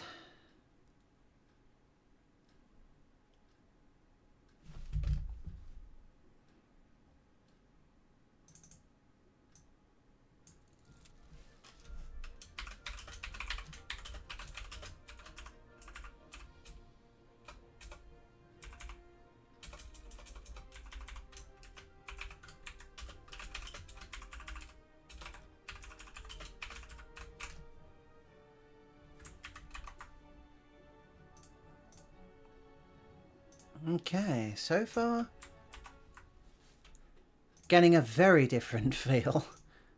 I mean, this game presents itself as being very different to the other one. Okay, so single star, 2 stars, backlot, credits. What's the backlot? Leaderboard, game settings, rollback. Sure. Single star, why not? Acting class. Career. Oh, I see. Because it's Hollywood. It's Hollywood. So sure. Acting class. So this is assumingly a tutorial. Newcomer, because I have no idea what I'm doing. Rehearsal room. Read the script to draw 2 new components in your mind. Oh, good gravy. It's so lovely when young stars seek advice from their more experienced peers. Oh, no. Sorry, I was trying to adjust the volume on my television and... No! Adjust the volume, not the channel.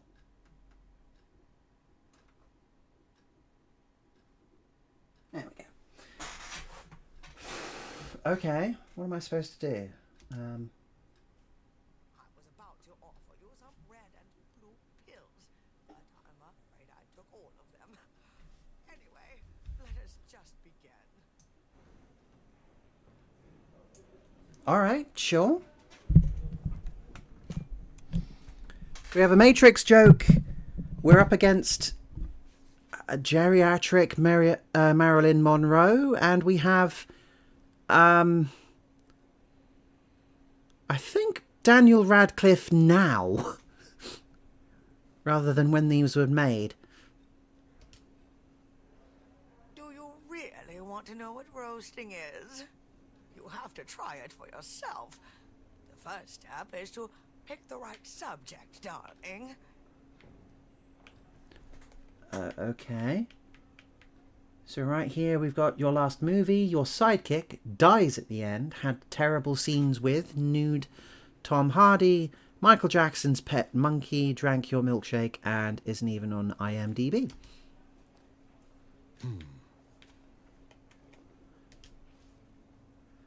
So, Now, I will show you how we did it back in the Golden Age. Don't worry, darling. We'll ease you into it. the art style is distinctive, if extremely ugly. I know deliberately, but yeah. We're apparently Dirty Potter. Oh god, that sounds kind of weird. Special technique that Oh well. every star needs to master to succeed in Hollywood. Go ahead. Tell me what you think of my last movie.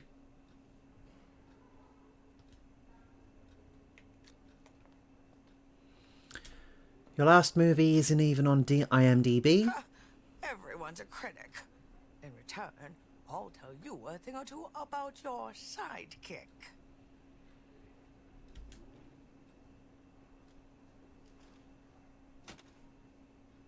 You can carry on if you have a conjunction. Isn't even on IMDb, and I'll spare you the filthy details and end my sentence here. your sidekick drank your milkshake. Had terrible scenes with Michael Jackson's pet monkey. Come on. Stop trying to roast me and roast me. More Matrix references. Okay.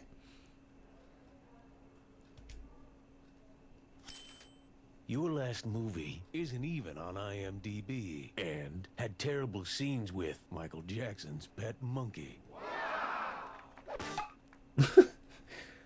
Okay. Oh, your sidekick drank your milkshake. Such a fabulous roast, darling, for a newcomer. This time you're on your own. I'm not a director, darling. But notice you now have 2 additional roast components in your hand to dish out. One more thing, Mr. Potter. There is a special piece with an exclamation mark that you can use to end your roast with a bit of extra pizzazz. Okay, so the gameplay is essentially use the bits of sentence in order to construct a suitably coherent roast of the opponent, and therefore it's a fighting game in that respect?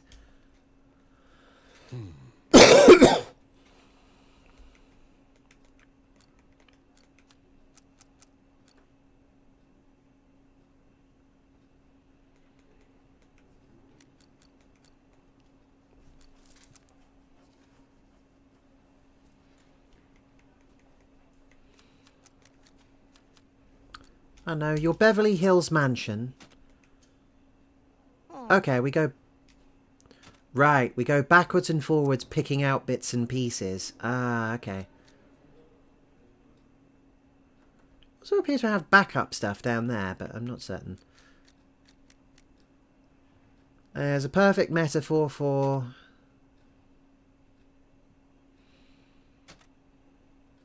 Once around, you can look at your script. This way, you'll have 2 new components to replace the ones you have in your hand.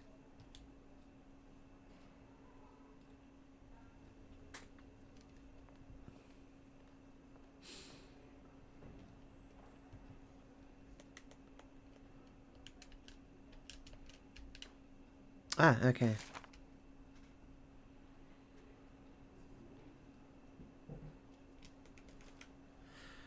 Back acne, sure. Some hipster indie film.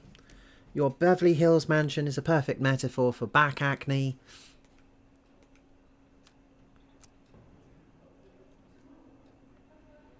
And I'm quoting the review.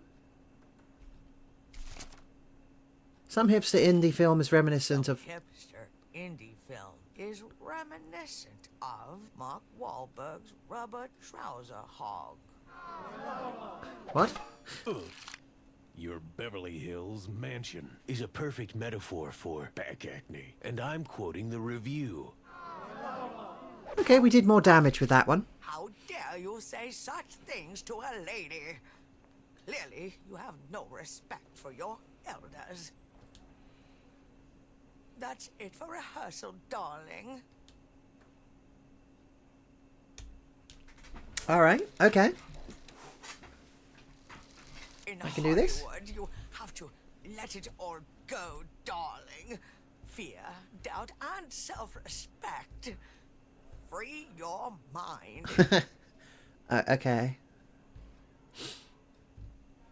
Only then will you find ways to make it when you don't know what to say next. We call it a continuation.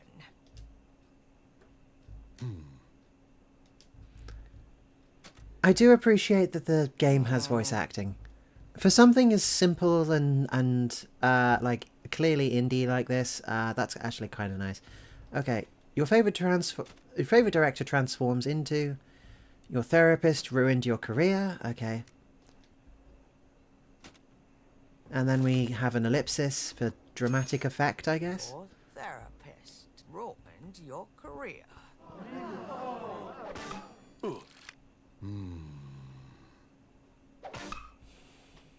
Now you begin the round with part of your roast that you've started to build.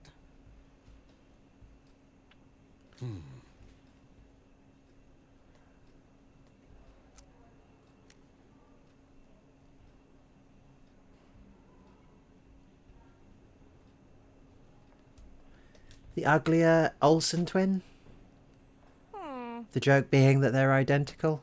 Then again, there is the third Olsen twin who is like in the... No, there's the Olsen sister who's in... I think she's in Avengers? Anyway.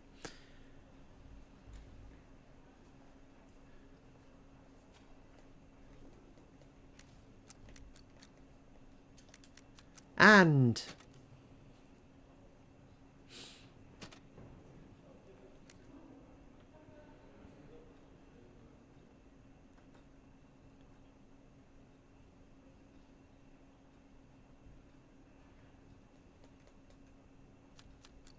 will be found and killed by Liam Neeson. You had an affair with your sister. Boring.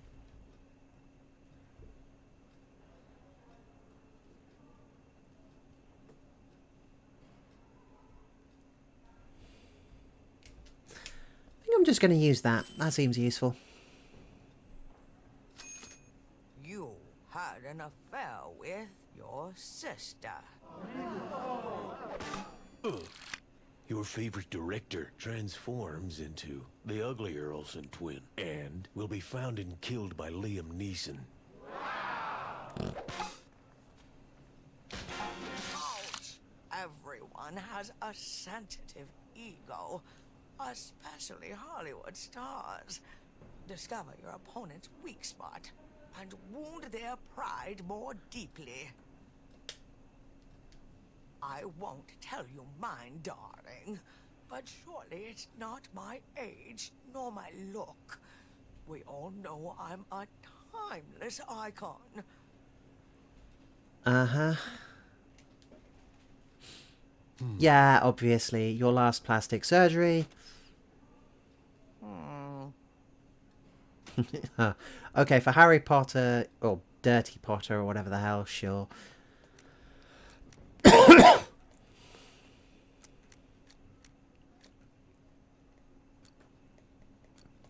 Was ruined by...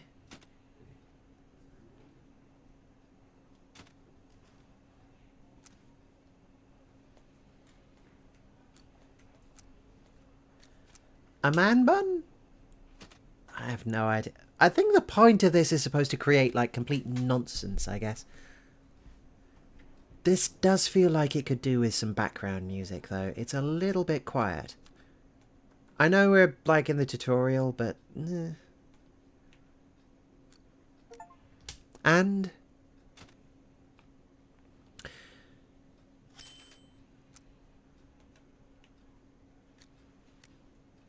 smells like mothballs.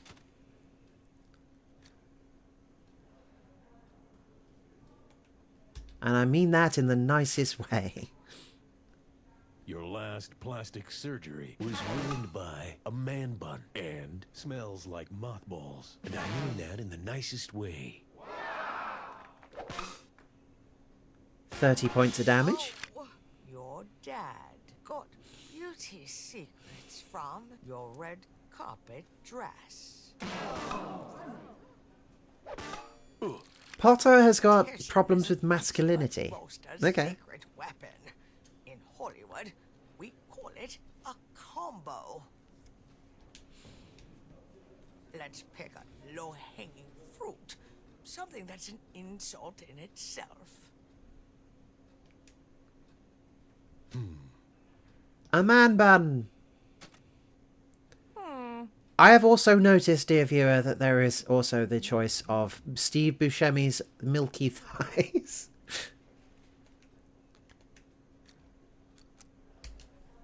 Reminds me of... I don't know, Steve Buscemi... a so-called career. Your so-called career.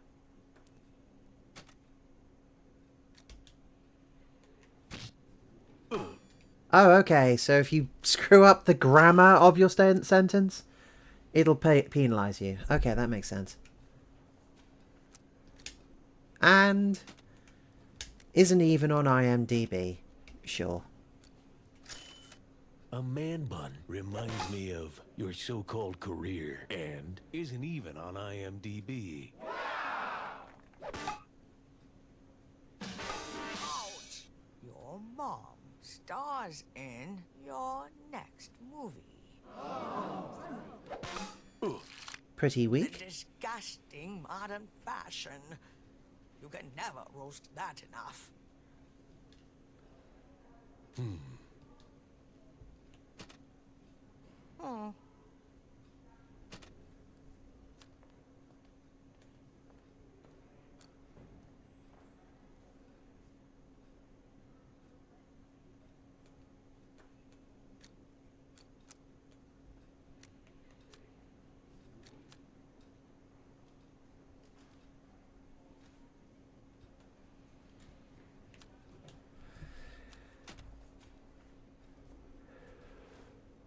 Okay, so if you keep harping on the same things, you can wear your opponent down as a combo. Okay.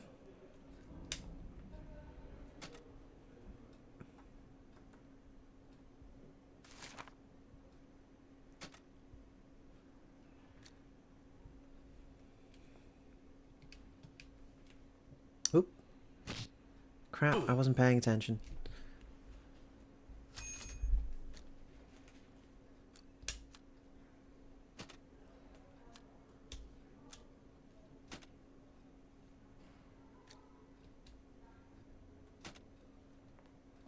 A man bun makes me think about a stain-ridden casting couch and desperately needs acting lessons. Can you handle that truth?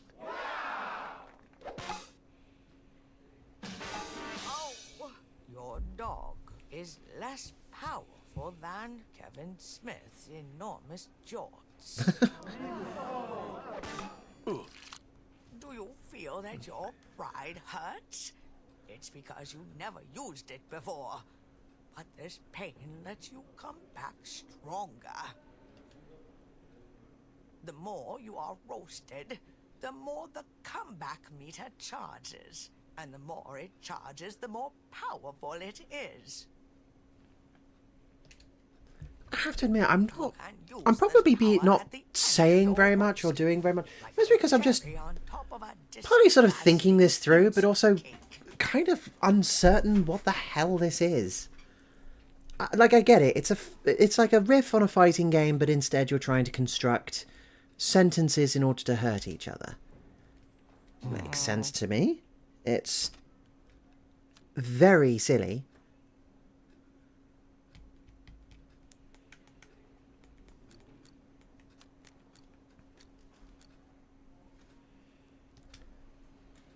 Oh, screw off.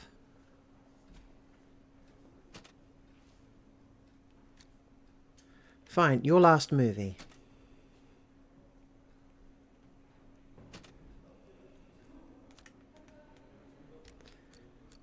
Was ruined by your on-screen romance.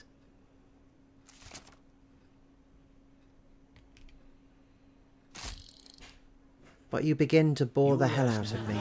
Was ruined by your on-screen romance, but you begin to bore the hell out of me. You can summon Dobby to help you. Okay. An embarrassing cameo in your red carpet dress.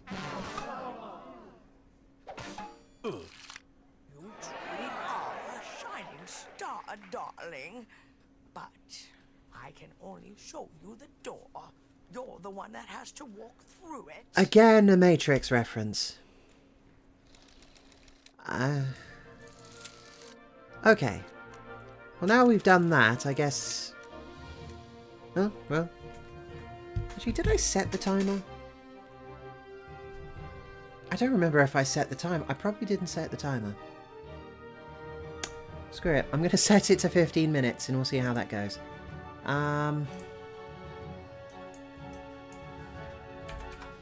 So I guess we've done the tutorial. I wasn't paying attention. Okay. Career, I guess. So we can play as... Oh, good grief. Bad Mother Hugger. So we can play as Samuel Jackson, Daniel Radcliffe, the Greasy Wizard. We can play as supposedly Gandalf? Marilyn No More. Oh. Jane Blunt. Okay. Ah, the possibility of playing as Samuel Jackson sounds really, really fun, so sure.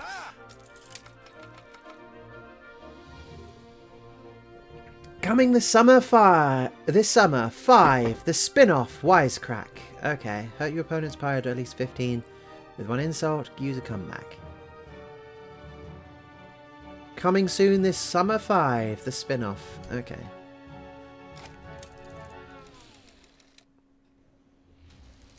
Excuse me, I asked for Rhodesian glacial fed spring water. What is this swill?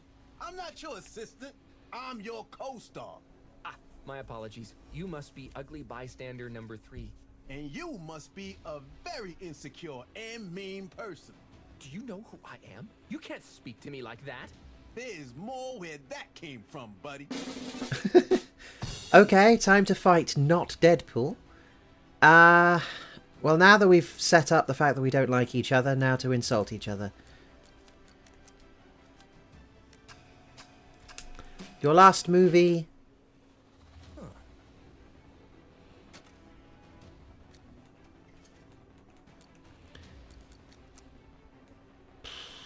is yet another reboot of... excellent. Kim Kardashian's spicy home video.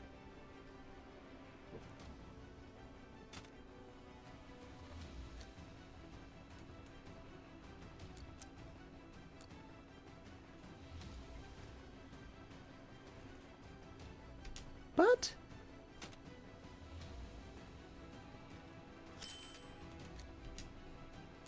we'll leave it there, take a little bit of damage, and then we can build on that. Can't afford a lazy pop culture reference.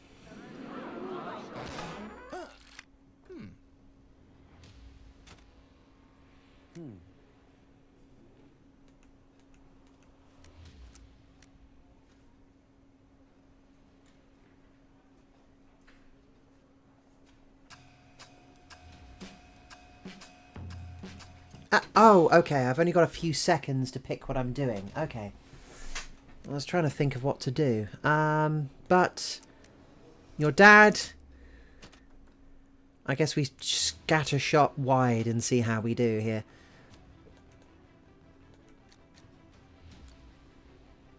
Tweeted angrily about... this feels wrong.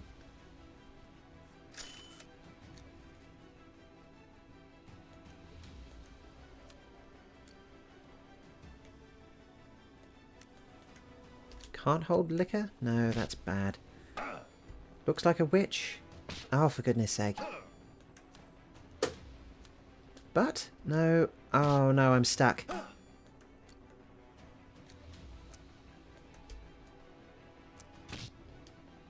End.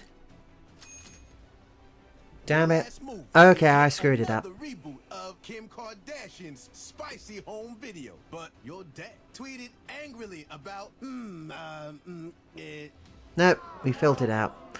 Because we did that, we screwed up. Okay, that makes sense. With your on-screen romance. We need to pick this up. Okay.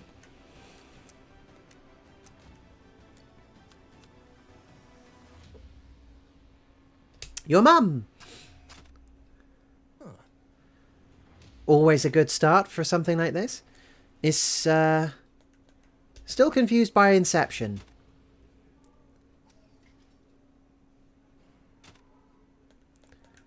And your last move... and? Oh, they took last movie. Okay. Mechagodzilla? Sure. Let's see what that does. Is a weak version of... and let's just wait.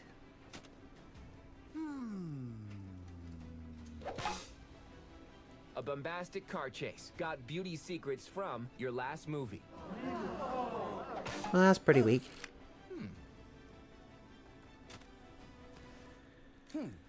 And is a weak version of... a damn mother hugger?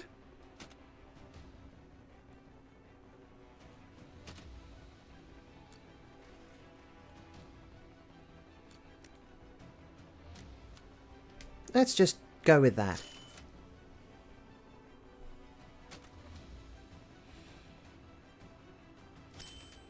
Pauly Shore's co-star. Worked with your face. Your mom is still confused by Inception, and Mechagodzilla is a weak version of a damn mother hugger. Apparently that worked. Okay, we've dealt some damage. Okay, good. This is very silly. Sure, your so-called career.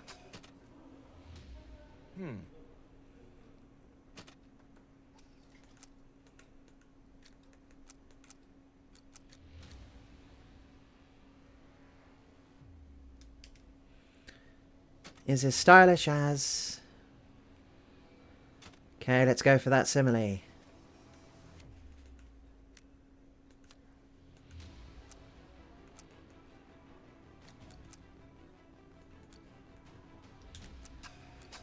It's a good start, but we need to stop. See if we can get something better. A petulant teen mom blackmailed your on-screen romance. Pretty weak. Stylish as...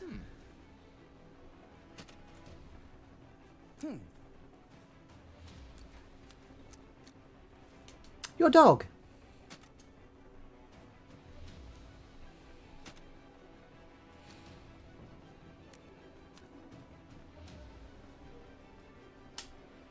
And I don't know. I want to use on emptied. Oh, I wanted your mentor thing. Okay, emptied an entire clip on.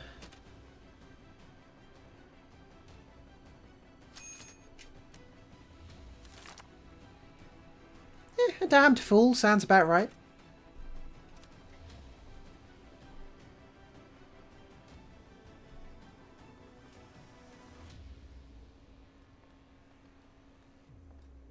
No, let's end it there. Let's deal that damage. Career is as stylish as your dog and emptied an entire clip on a damn fool. Oh, that was actually quite weak. Sub-hipster indie film. Worked with your mentor. Also quite weak. All right.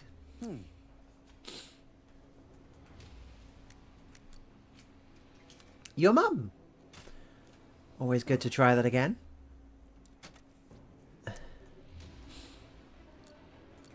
Did a shaky cam fight scene with...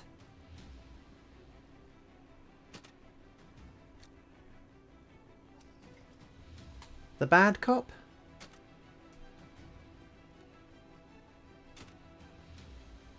And it's in the director's... extended director's cut. Sure.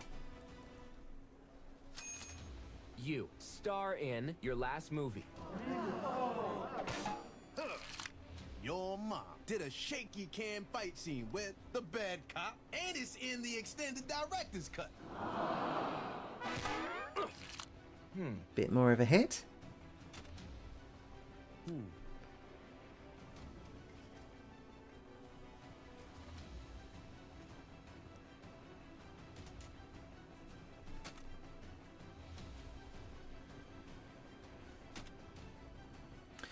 Your last plastic surgery is a perfect metaphor for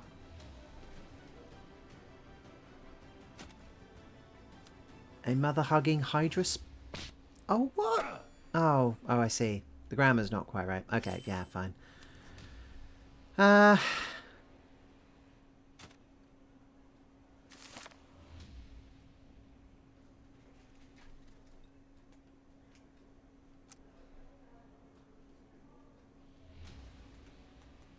And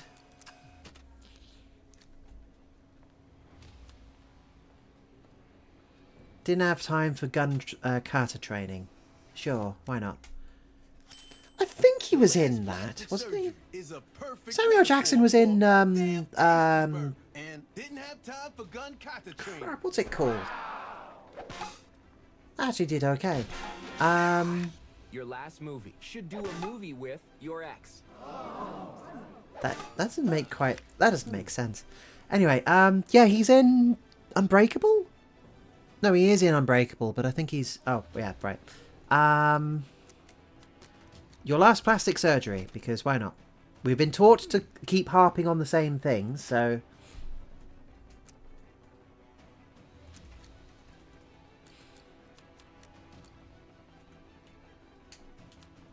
is reminiscent of...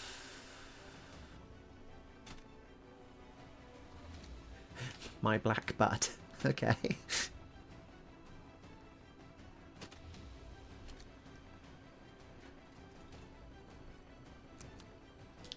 And is a weak version of Jonah Hill's humid undercarriage. Sure, that sounds good. End there. Your last plastic surgery is reminiscent of my black butt and is a weak version of Jonah Hill's humid undercarriage. What's the one which I'm thinking of? The movie where... Your financial portfolio. Devoted a journal entry to you. Turns out you're smaller and dumber in person. They say the camera adds 10 IQ points. I've been living a lie. It's okay. We'll fix you in post. Equilibrium! I've just looked it up. The movie's called Equilibrium. That's what I'm thinking of. The movie with Gun Carter and things where they have like martial arts based around using pistols and firearms and things. I think he's in it? I have no idea. Anyway, you've achieved golden parrot? Parrots? Received golden parrots. New comeback learned. Very nice. We now also have Wisecrack, as a new character, I assume. Huh? Okay.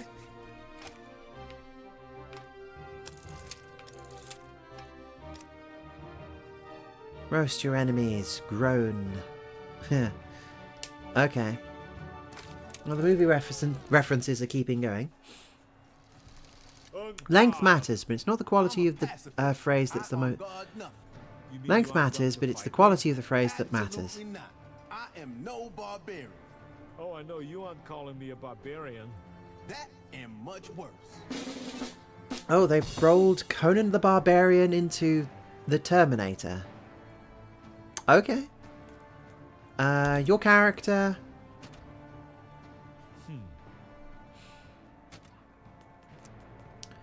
will be devoured by a giant snake.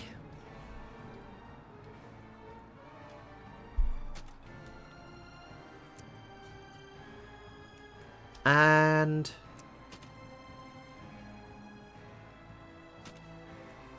forwards racist emails. Okay.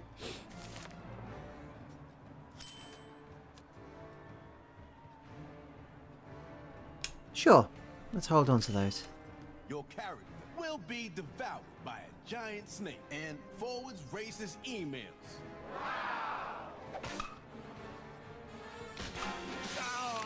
You are a worse version of your mentor.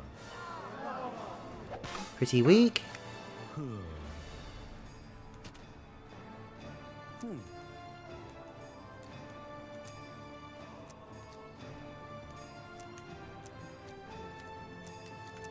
Your so-called career.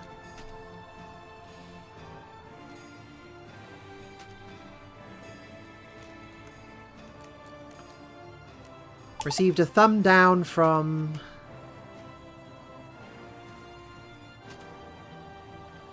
your favourite director.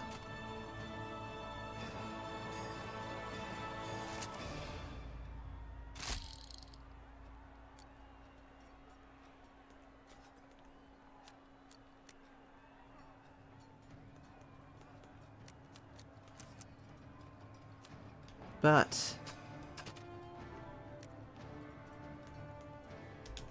I think we'll wait for more stuff to work with. That seems pretty solid. Is the inspiration for your last plastic surgery and dialogue program. Cute.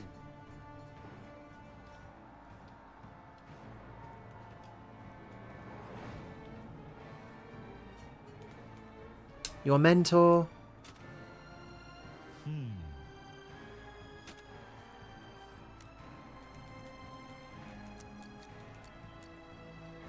Is a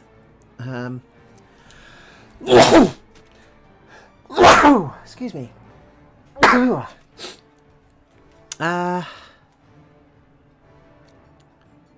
Is a worse version of Robert Pattinson's wistful stare?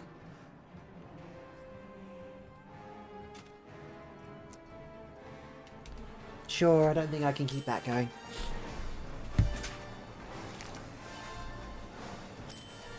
Your character devoted a journal entry to you. Yeah, not great.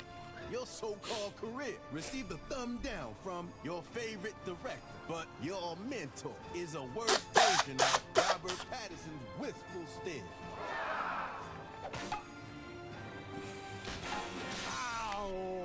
Okay, that worked.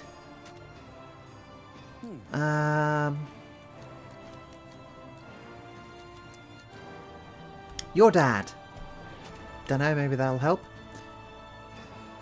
Kinda resemble. Got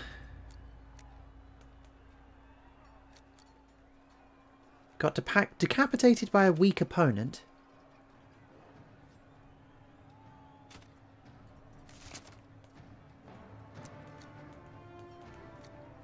And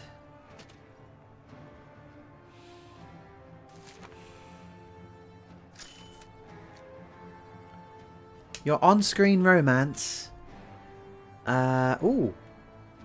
went straight to video. Yeah, that's good enough. Let's work with that. Your dad got decapitated by a weak opponent, and your on-screen romance went straight to video. Ouch! Your adopted kids kinda resemble you.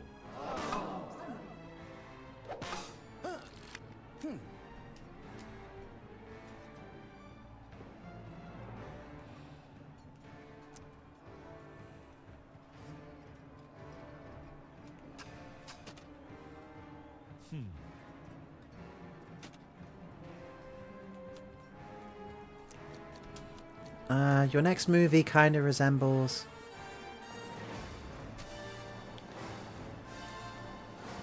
your mum?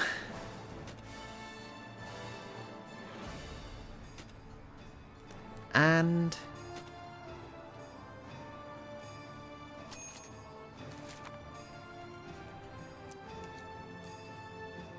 let's leave that be for a minute.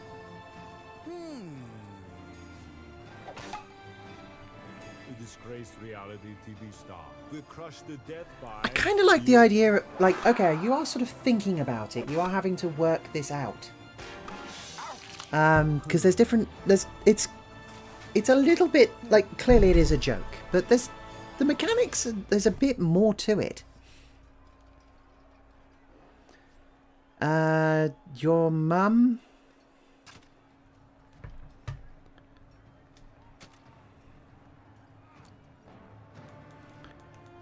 went to rehab because...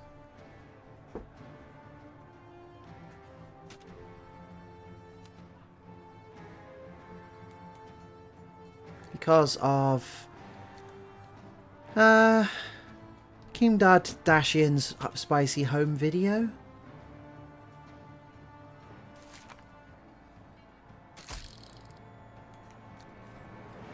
And... thinks Meryl Streep is overrated and doesn't speak English. Let's use a couple of bars of that. Went to rehab because of Kim Kardashian's spicy home video. And thanks Meryl Streep is overrated and doesn't speak English. And I'm not Denzel Washington. Okay, for those who don't know, a TV, that's a reference to the fact that oh god, was it? I think a TV host somewhere mistook him for sorry, not Patrick Warburton. Lawrence Fishburne. They thought he was this. They thought they were the same person, and it turns out they're not. And apparently, yeah, Jackson wouldn't let it go. Okay, I don't know what else to say to that. A fighting game about... okay, so a fighting game about trying to hurt your opponent's feelings. I mean, sure. That's kind of fun. That's different. The mechanics of it are relatively slow, but it's more of an RPG fight where you're trying to go backwards and forwards. You're trying to think about what you can do and how you can construct sentences and what you can do in order to make them, and also trying to think ahead whether it's worth taking a little bit more damage so you can land a heavier hit.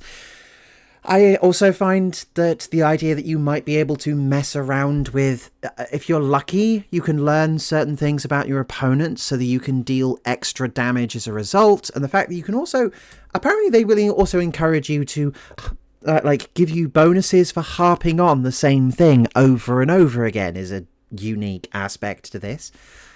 I guess, again, we are talking about, essentially trying to wound your opponent's ego. So yeah, continuing to bash away and hack away at it in this, I guess, is more encouraged than it would be in an actual fighting game.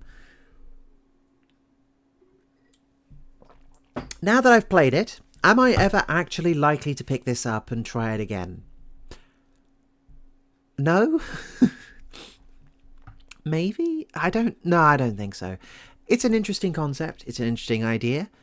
It does really nothing for me. I got very quiet there, probably because it's, for me at least, it's just not. The joke kind of wears a little thin. The word soup insults which you're trading backwards and forwards are rather fun, but I'm not that bothered. I'm really not. Yeah, it's okay. I think I got it relatively cheap, so it's not like that's a big deal. Alright, let's give another one a whirl. We'll see how this goes. This might be the last one for tonight, though.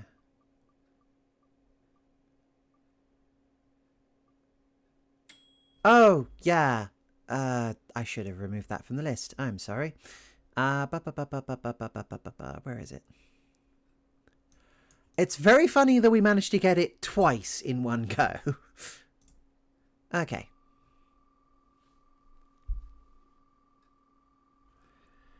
The Wheel of Games. What shall we play for tonight?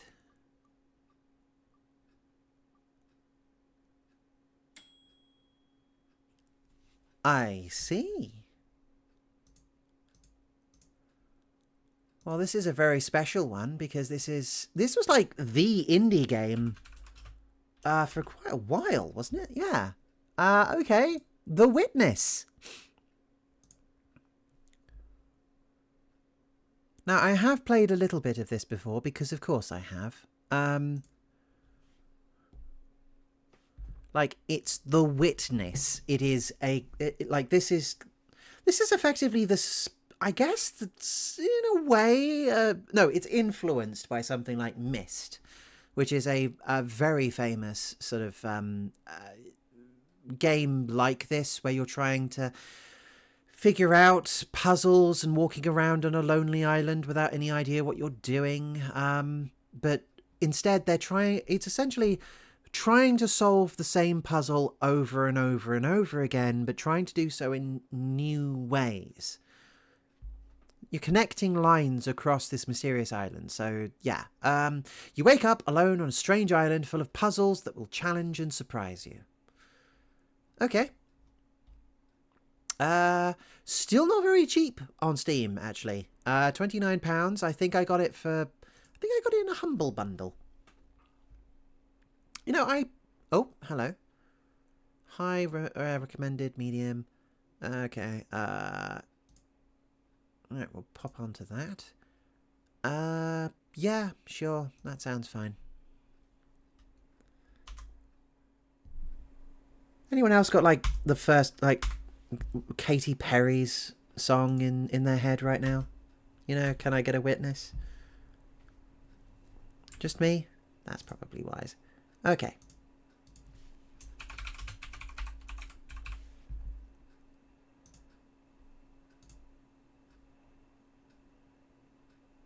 Right, just updating our HUD.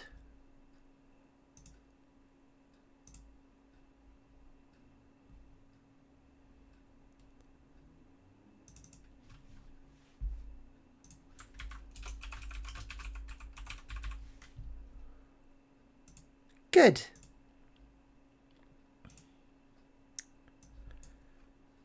$30 on the clock. Now, if I remember correctly, we're not likely to get too far into this, because this is likely to be this is likely to take a while, but I remember it being pretty slow, but here we go. Okay. Draw the line.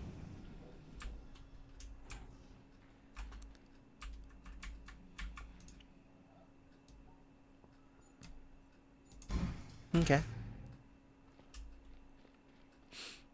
You have to show them you mean it. Okay, and yeah, this is one of the things about the game which was quite nice, and why I compared it to something like Myst earlier. Now, Myst has this particular thing about it where all of the puzzles are typically just shoved in front of you. So it's a point-and-click adventure, but the idea is that the puzzles are self-contained, typically on one screen, or at the very least on all self-contained and all very simple. Here, on the other hand, we have the ability to... we have the ability to draw things and interact with stuff, but mostly it's a bit of a walking simulator. Somewhat, I think, back when that was an actual thing. But for now, we just need to draw.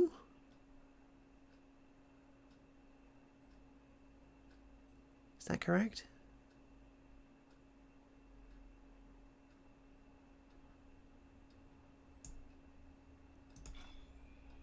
That is correct. Okay.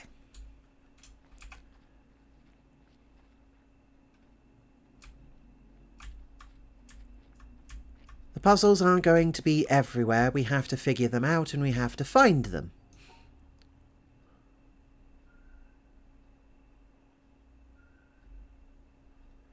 And yes, for the entirety of the game, they are going to be just like this. Wait, what?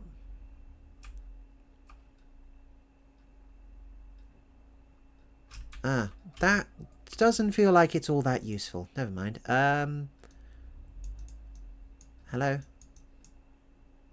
Okay, I have to... Right.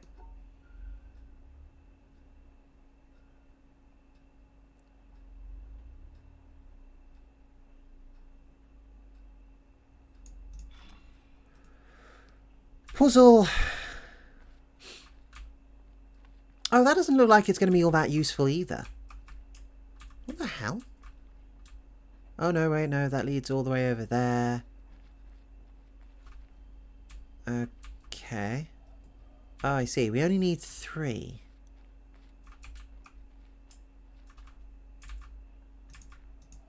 Okay. This one's nice and easy. Good. Ah. Huh.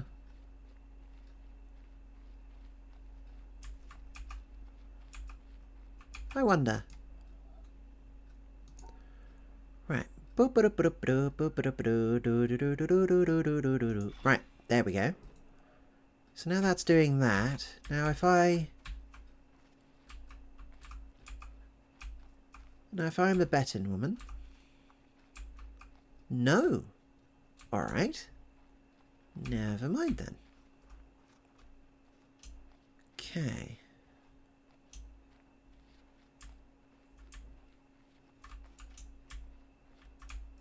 Okay, that works, that's fine.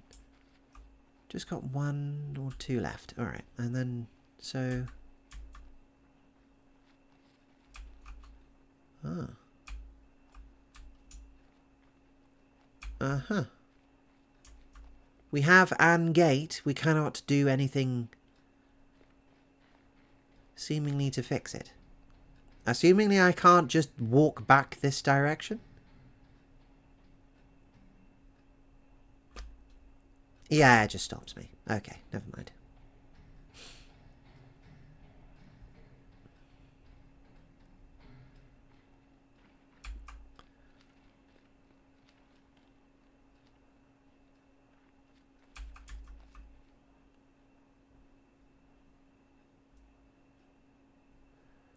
Nope, doesn't seem all that useful.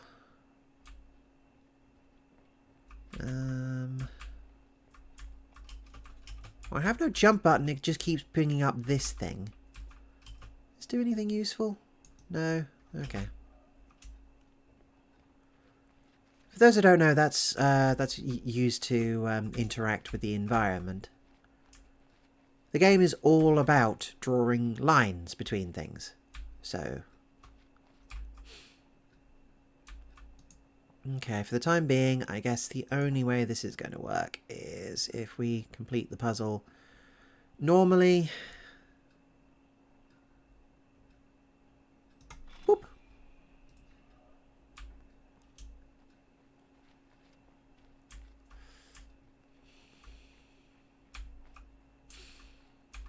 Yeah, we still have this going on.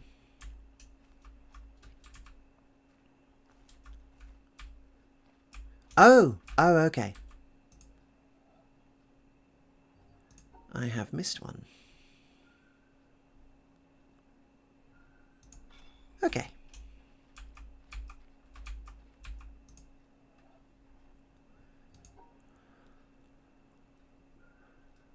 Right. Over there, bam. Very easy. A little bit of noise in order to tell us that something has happened. Whee! Okay. Now, just to make sure, I'm going to go back over here.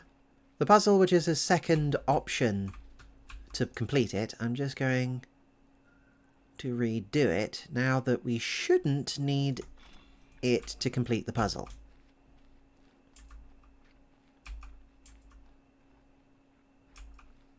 Yep, and we don't. And now we just walk through the, you know, relatively low poly but very nice looking underbrush. And there's nothing stopping us from just walking around like this. This is the entire point of the game. We just look over there and go and explore. And I do so like an explore.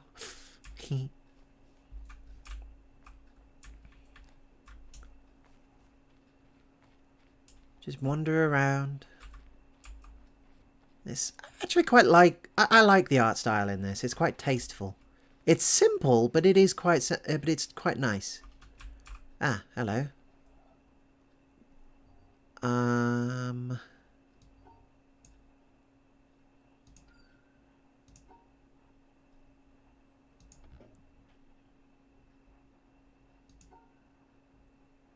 Huh? Okay, I'm gonna guess I need to, like, cover every single thing before I can... Yeah, there we go. That's better. Okay, there's another puzzle down here.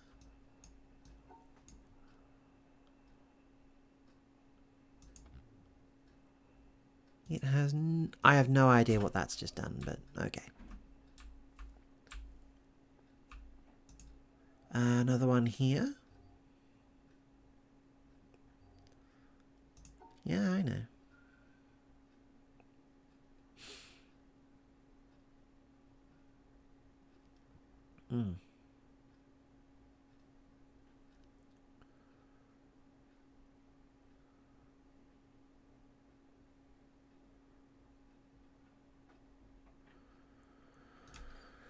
Nope.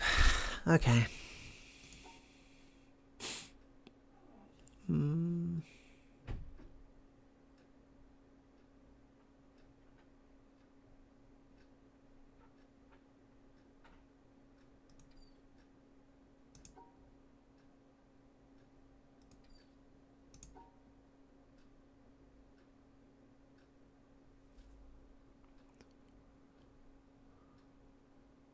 There we go. Got there in the end. Being a big brain and all, it's just very simple for me.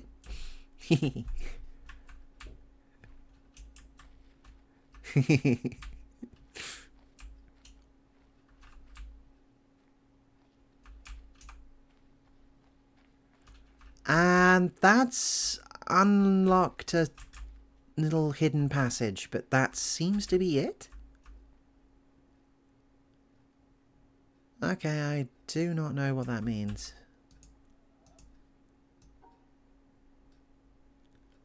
Like, it's a puzzle on the floor. Is it not happy? No? Okay.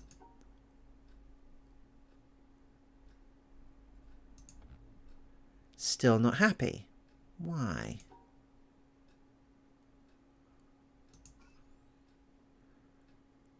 Now it's happy for some reason. Oh, is that a thing? Of all the communities Oh. available to us, there's not one I would want to devote myself to, except for the Society of True Searchers, which has very few living members at any time. Albert Einstein, 1924. Uh-huh. I have to admit, this man could probably read the phone book to me and I'd be very happy, but, well, I can quote famous people too, Mr. Man. I wouldn't want to be a part of any club which would have me as a member. No, not Karl Marx. Groucho Marx. Honestly. Okay, what in the flying hell am I looking at now?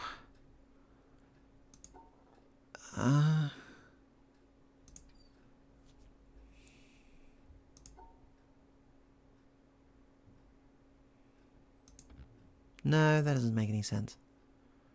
Okay, we've got multiple exits, but... Are these intended to give us clues, or...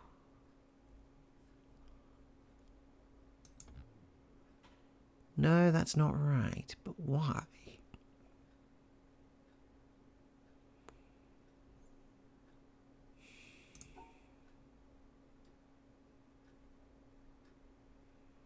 Try doing that, and then that. Nope. Okay, doing that. That.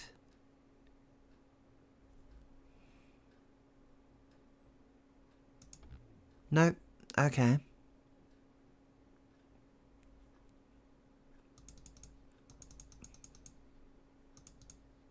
I don't know what those symbols mean, so I'm actually going to come back to that.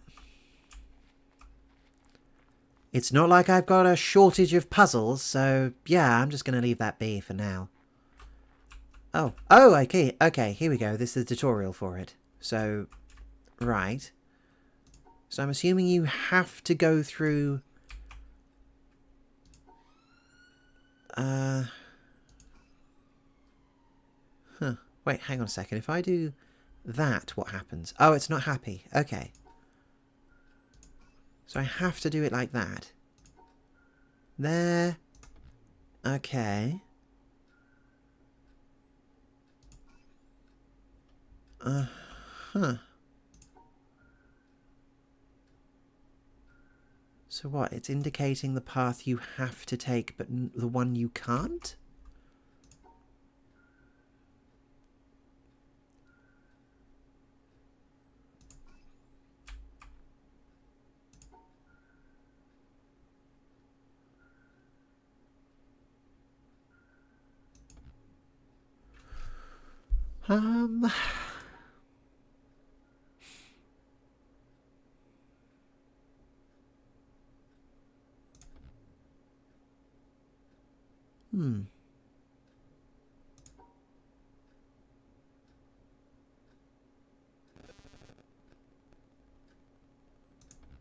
No, it's not happy with that.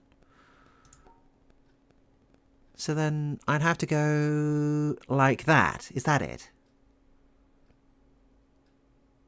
Oh, I see. I have to separate them. I have to group them. So I have to separate the whites and the blacks. Okay. Thank you for making me say that sentence, game. I'm very happy that you did. She lied.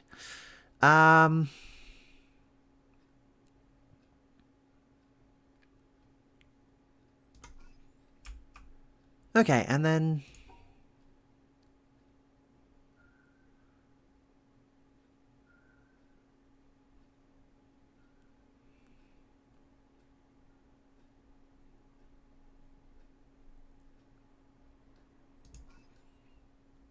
Right. Okay, now that I understand that, I can go and do the other puzzle. You see what I mean? The entire thing is all about trying to squeeze as much out of the concept as they possibly can. Okay, so now I have to try and figure out how I'm going to cover up the holes, but also make it so that I can separate the two colours.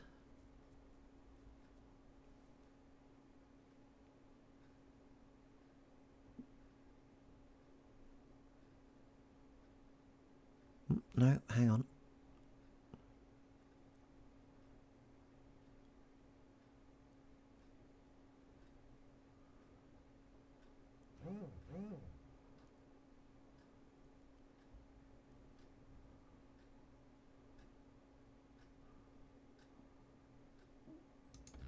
Yeah, no.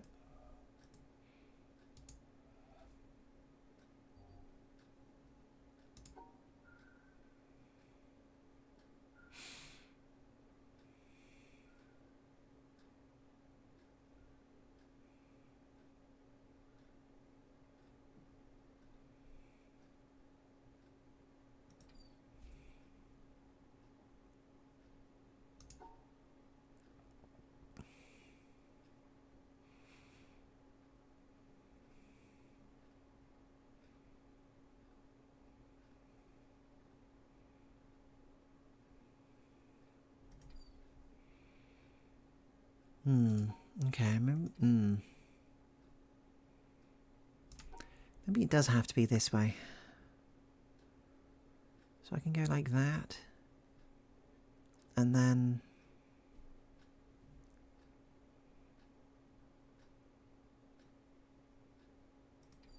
No, that feels wrong.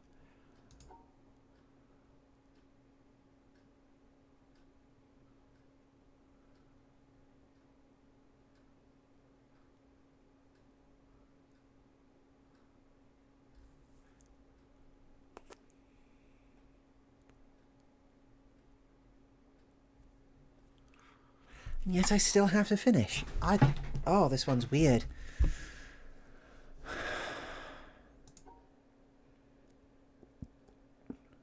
Maybe if I go this way? Yes, no, maybe.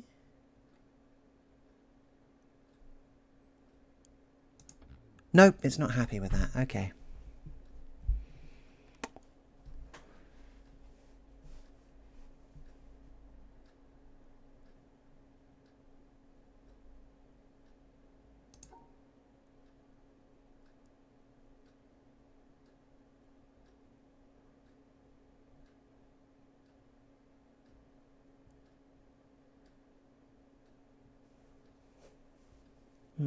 No, I need to be able to pass through there. Okay.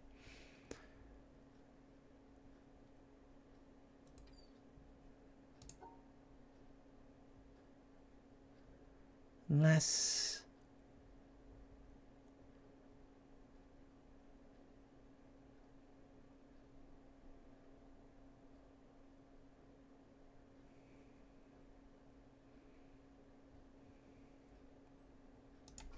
Okay, got it! Fantastic! Oh, that was actually a bit more of a brain teaser. Huh. Okay. We are in a room with a locked box. Wonderful. No, that's not useful. Okay.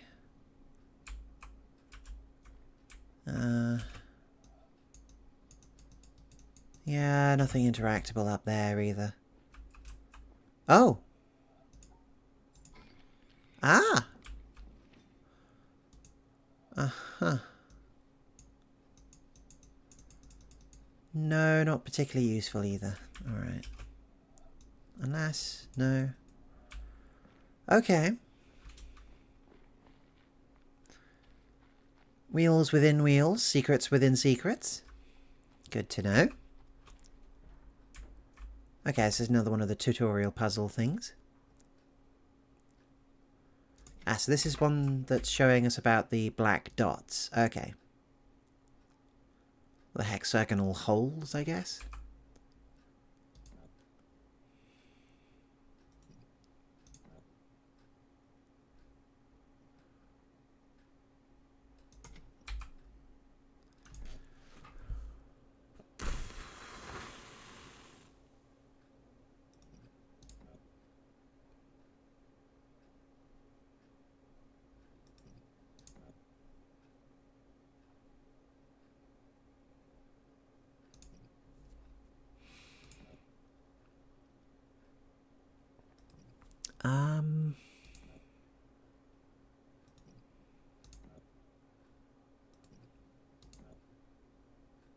Ah, there we go.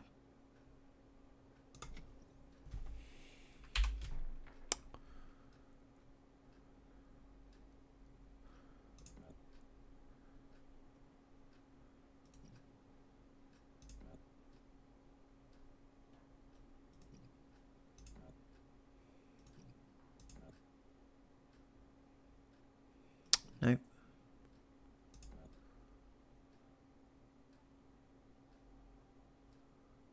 There we go. Alright. Well, those are simple. Do I get anything for those? Warm satisfaction in my heart it is.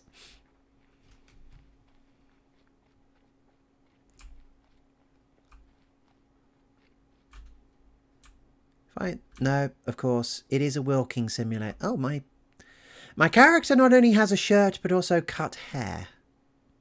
Fair enough. Looks quite handsome, actually.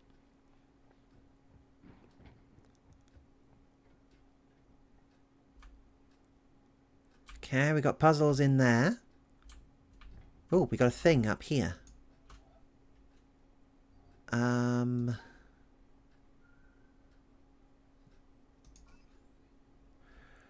just going to assume that that's a good thing I'm doing and move on, really. Yeah, there's nothing too exciting over there. Alright. Yeah, it's very quiet and contemplative, this game. If you are looking for something to just zone out to, I think this would be worth it during Steam sales, maybe.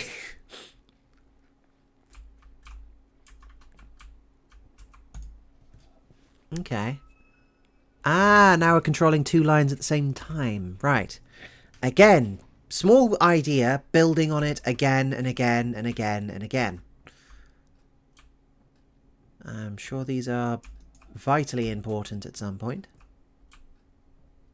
Oh. Oh, look at that mirror surface on the water.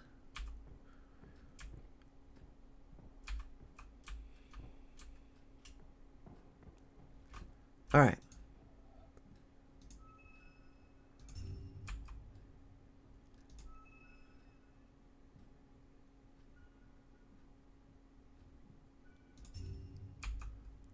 Huh.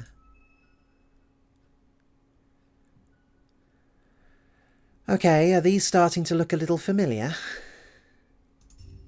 These look like the pots which when I came in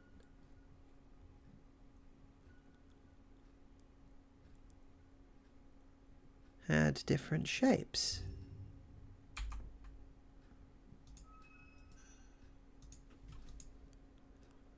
Okay. Ah, because of the placement of the things, I have to place them in a I have to do this in a certain order. Okay. So.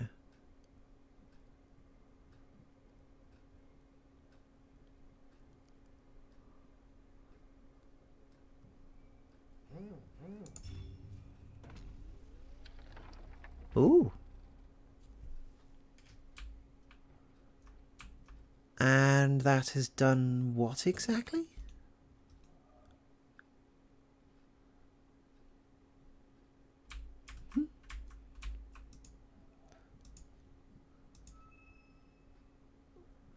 What happens if I do this puzzle again?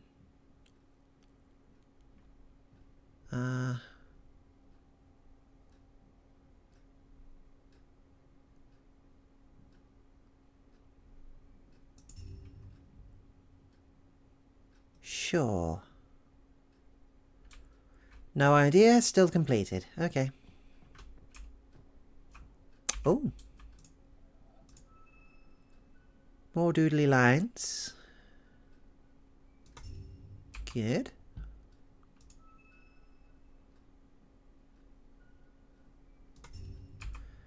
Stacking mechanics. Always nice to see. So as you can see, I can't go everywhere I want to, but I have to control both, and both have got certain paths they can go down, but some of them they can't.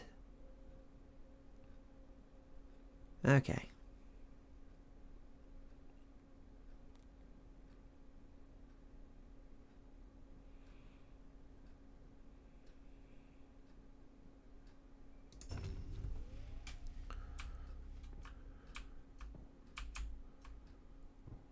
Uh-huh. Oh.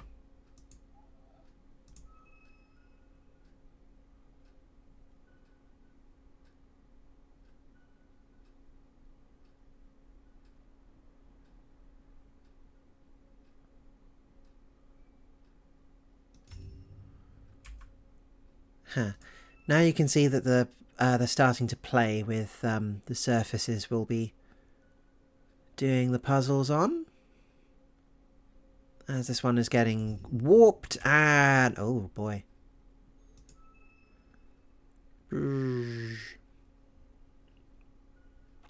Yep, like trying to play on tapioca or something.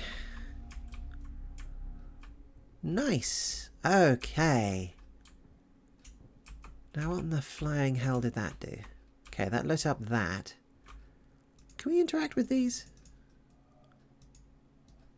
Like, in any way?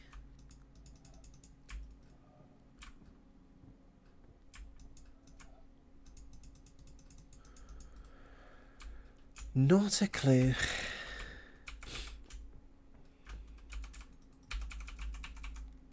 I don't even know if I've got extra controls or anything like that. No? Okay, I'm just going to leave it.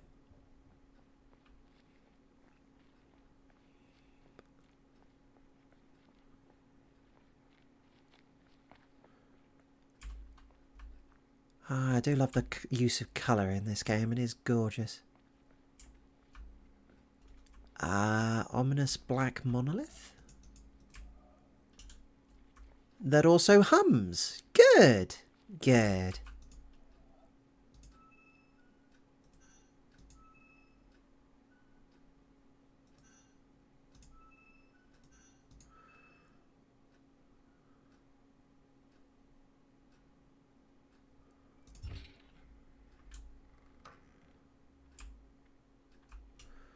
What's down this way? Oh.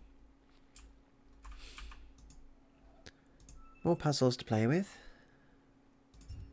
Good.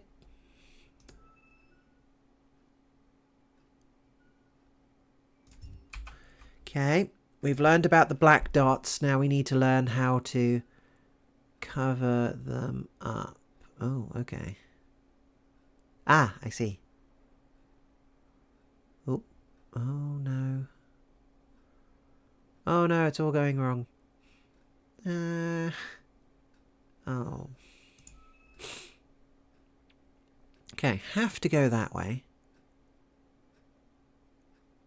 Kinda need to go that way. No. Okay, yep. No, because...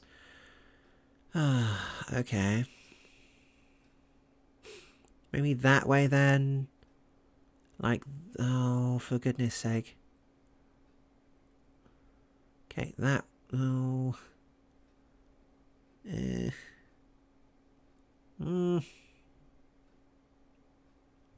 No, bad. Okay, like that. Like, there we go. Okay, that's got it. Oh, okay, we can't know about this from both angles. Alright.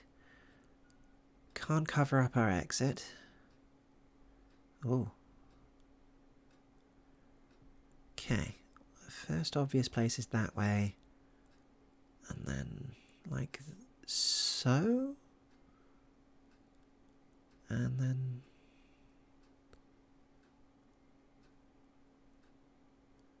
no. Alright.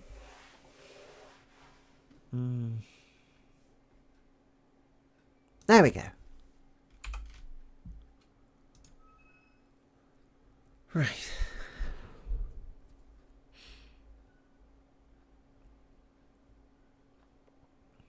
Oh, easy.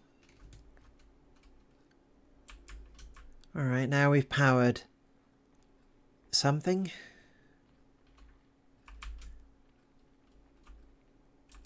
And now we have different coloured dots? Ah, right, yeah.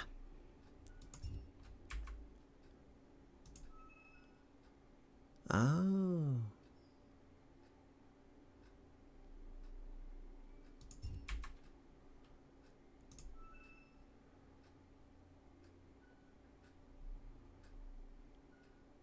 Uh-huh.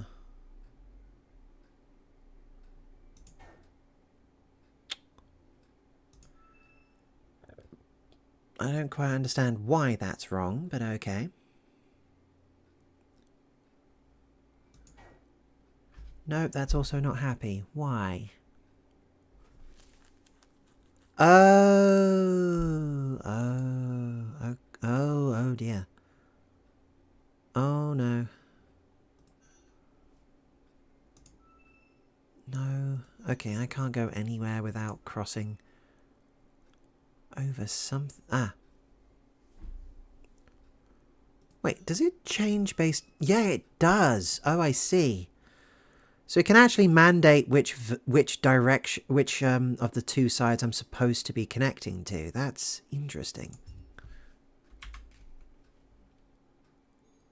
Okay, so then... you know, Comsar. Yeah, okay.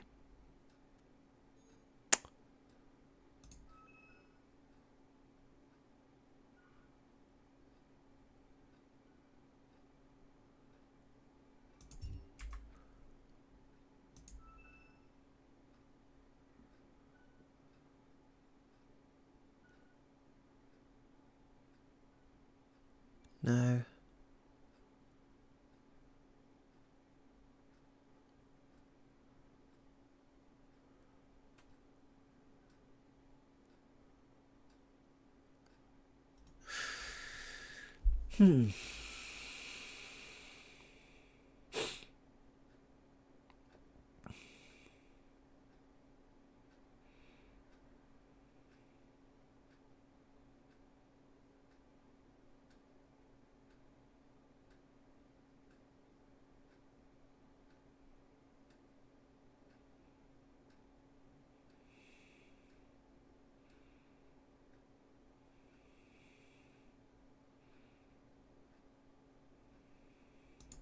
Okay.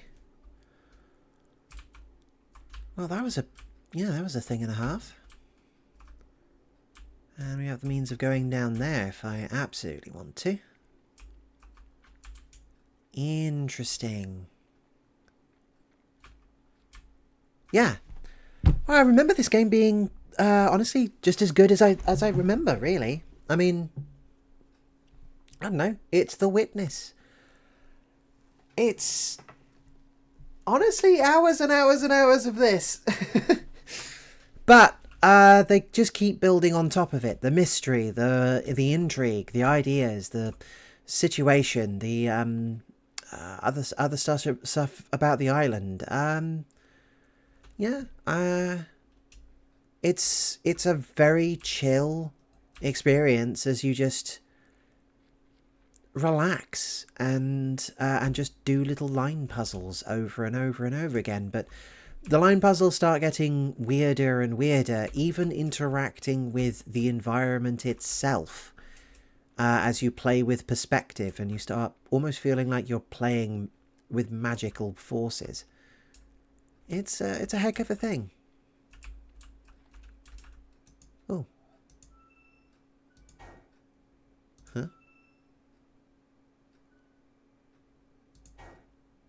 Oh.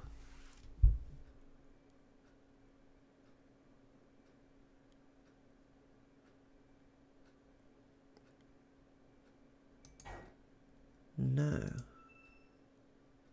Oh, I see. See? Perspective. Forced perspective. I have to draw a line around the rocks. See? It's starting to build upon itself. It's starting to mess around with its own environment.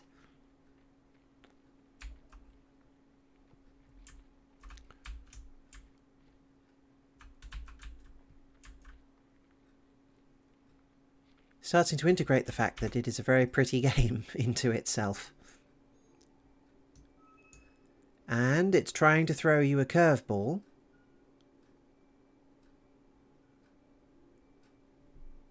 By introducing the tree.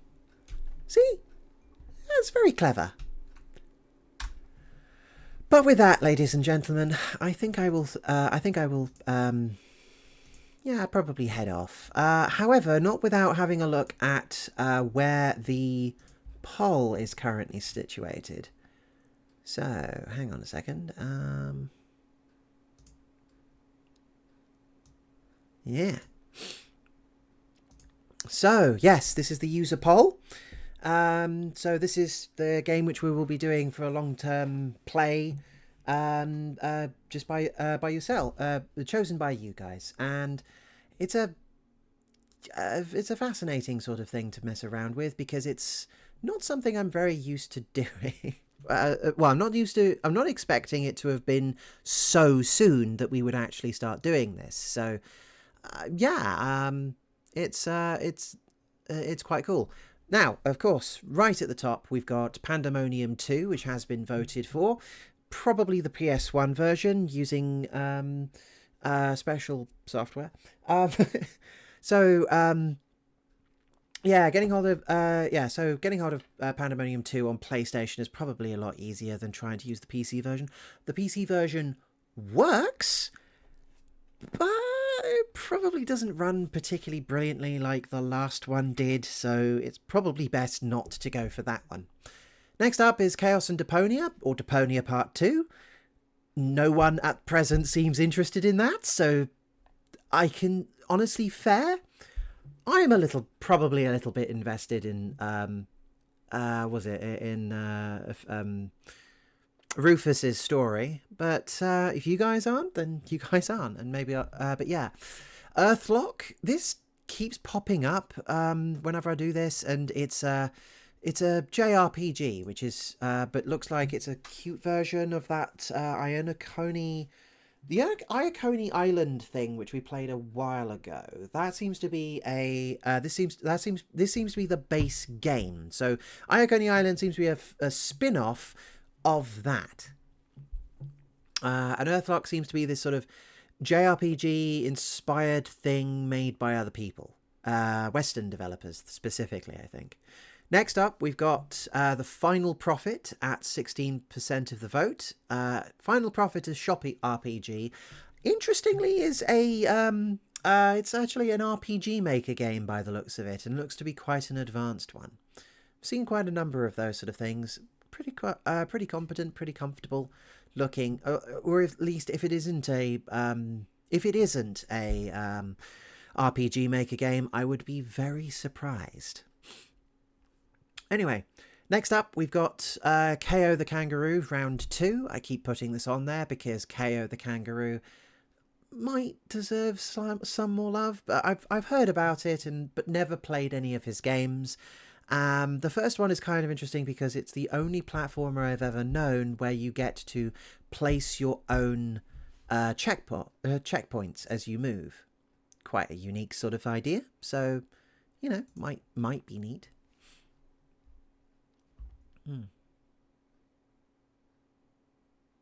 Whatever. Anyway, next up we've got Mario and Rabbids Sparks of Hope. Sure. I do have some rough guidelines of what should and shouldn't be on the shouldn't be on the wheel. Mario and Rabbids Sparks of Hope is not, and probably wouldn't be normally. Mostly because it doesn't really work very well for a 30-minute sort of thing, but also because I really enjoyed the first game. The second game is something which if I've got a streaming if I've got a streaming thing where I keep throwing myself at games until I've completed them and doing so regularly, then it might as well be for a game which I admittedly quite want to play, but haven't plucked up the motivation to do so. Mario and Rabbids Kingdom Battle was really good, a surprise hit from a genre which we really haven't seen too much from, and I played the hell out of that, even including the DLC afterwards. So I'd like to give that a whirl, but it's also a matter of whether you guys want to see it. But yeah, the guidelines of like what's supposed to be on the wheel is very rough, which is why it's more of a point system sort of thing. The idea is that it has to be cheap, or has to have come from a bundle somewhere where you have gotten it cheaper than you ordinarily should have. Needs to be obviously it needs to be on a platform I can actually stream on. Also helps a heck of a lot if I've never played it. Also helps that if it's doing something different or interesting, ideally you would want it to be under £20. Mario and Rabbids Kingdom Battle, on the other hand, isn't. So typically isn't something which we're likely to see too often on here. So yeah, it's not like it gets knocked off entirely. It's more that it's unlikely that I would want to do so. I prefer making sure that the wheel is full of cheap and cheerful games. You know, stuff which we ordinarily wouldn't get to see, wouldn't bother checking through. That's what backlogging is all about, trying to get through the backlog of all the stuff which people end up accruing and not really doing anything about. You know, the various birthday presents and thing. Granted, very first world kind of thing, but you know, I have lots of these. I might as well do something with them. What else? Oh yeah, Star Wars Republic Commando. No votes for that. That is it's a kind of cute sort of thing.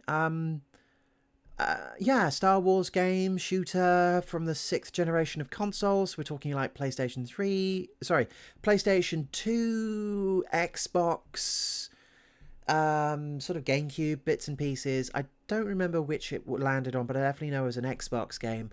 And the idea is that you play as a bunch of Republic commandos in the clone army during Star Wars Episode 1 to 3. I think like Episode 2 specifically, because there is a level during the Battle of Geonosis, which is that thing which happened at the end of Episode 2.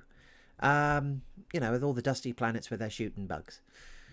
Then next, There Is No Game, Wrong Dimension.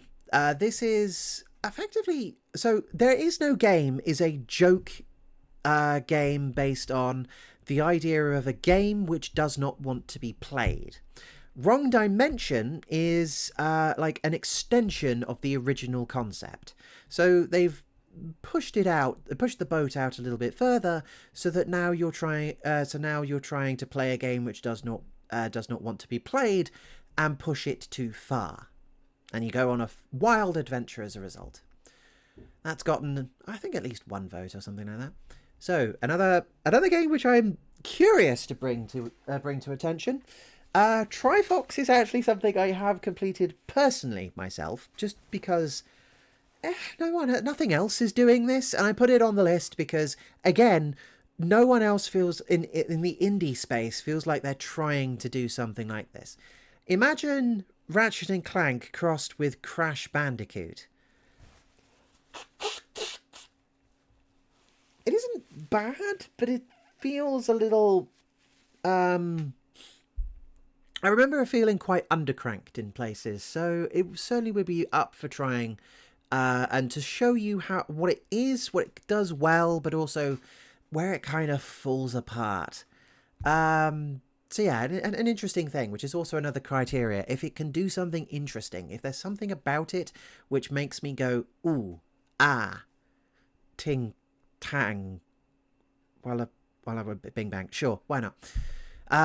Okay, next up we've got Klonoa, Door to Phantom Isle.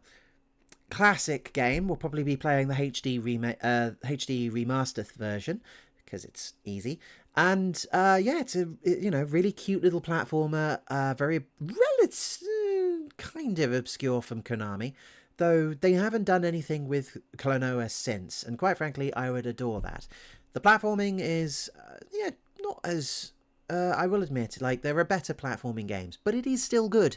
It is still lovely. It's a lovely sort of idea of, like, grabbing enemies and using them to throw yourself in other directions. I've even built, like, university projects based on a similar sort of idea, because it ends up meaning that your enemies are not only just dangerous obstacles, but also part of the level design, because you use them for double jumping. It's very cool. Next up, No Straight Roads, NSR. No one's voted for this yet. Okay. Very stylized indie game, all about like fighting people to a beat. For some reason, the enemies are all into EDM, and your allies are into rock music. So it is now the Rock Rebels versus EDM overlords. Maybe most of my audience really likes EDM and found that insulting. Blood Will Be Spilled. This is the one which has the voice actor which you probably are familiar with. Hang on, let me see if I can find his name. Blood Will Be Spilled. Elias Two-Face. I'm not actually certain how you pronounce that. Again, I didn't do French at school. I did German. Ja, ich spreche ein bisschen Deutsch. Aber mein Französisch ist fatal. Yeah. So it's a kind of a platformer, but it's got platformy bits, but it's also a turn-based strategy RPG. The next centering around a Wild West bounty hunter taking in the worst of the worst. The catch: all the characters are insects. So we even play as a bounty hunter mosquito idea, and like he can suck up blood in order to gain abilities and other bits and pieces. Yes, sorry, Ali, I wasn't paying attention. Yeah, this is a pretty neat game, to be fair. It has layers, which is cool. Yes, Witness is very cool. Might actually be worth throwing up as like a long-term game at some point. Maybe. Don't know. It is very chill. Very chill. Anyway, Blood Will Be Spilled is honestly kind of neat, kind of cute. It's a weird idea, but it runs with it, and it reminds me of another game which I absolutely adore, which is SteamWorld Heist, which might be worth putting on the wheel or putting on this at some point. But SteamWorld Heist is one of my favorite strategy RPGs, where you play as a bunch of robots in the future trying to fight over water used in order to power themselves and steam. You then also end up fighting across the galaxy, trying to battle your way into ships so that you can fight your enemies and steal everything you possibly can. The idea is that it's all on a side-on view, and you have to shoot in order to ricochet bullets off of things and do all sorts of bits and pieces, and you control different characters and stuff. Here, you only control one character versus everyone else, but your character is a little bit more powerful, and you can build them in different ways. It seems neat. Seems rather neat, like a smallish version. I do think SteamWorld Heist is a better game, but it's not on the list. So Blood Will Be Spilled is on here instead. Going Under, fighting game, all about the pun of having to fight your way through tech startups. That sounds like a load of jokes, which are just going to become, oh god, insidious, I think. But yeah, we'll give that a whirl. Next up, Subsurface Circular, one of my favourite obscure and weird games. This is a game all about trying to talk your way through situations and talk around the puzzles so that you can do stuff. It's basically a detective game where you play as a robot stuck on a underground subway train, and you have to talk to the robots that come in order to solve problems and find out information and try and handle situations. Banner Saga.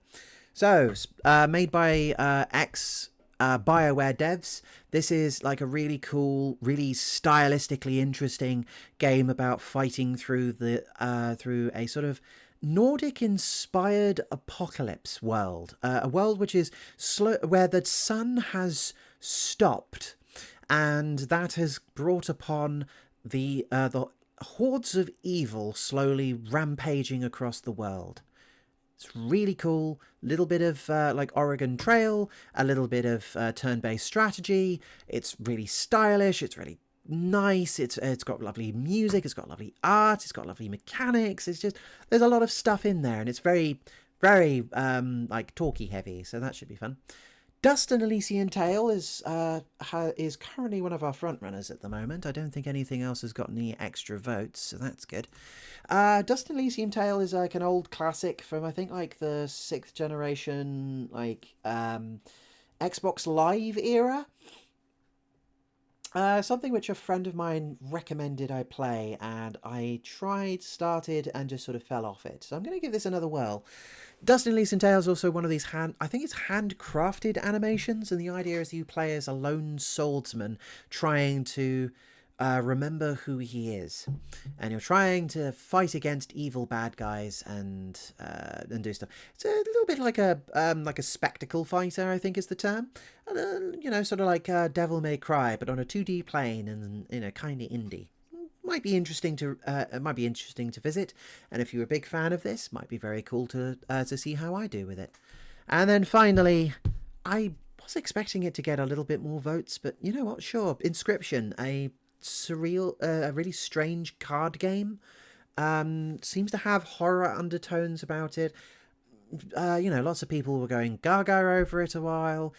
It's normally not bothered about trying to do something popular necessarily, but Inscription sounded really cool. I have a copy of it, and I don't think it's that expensive. How expensive is Inscription?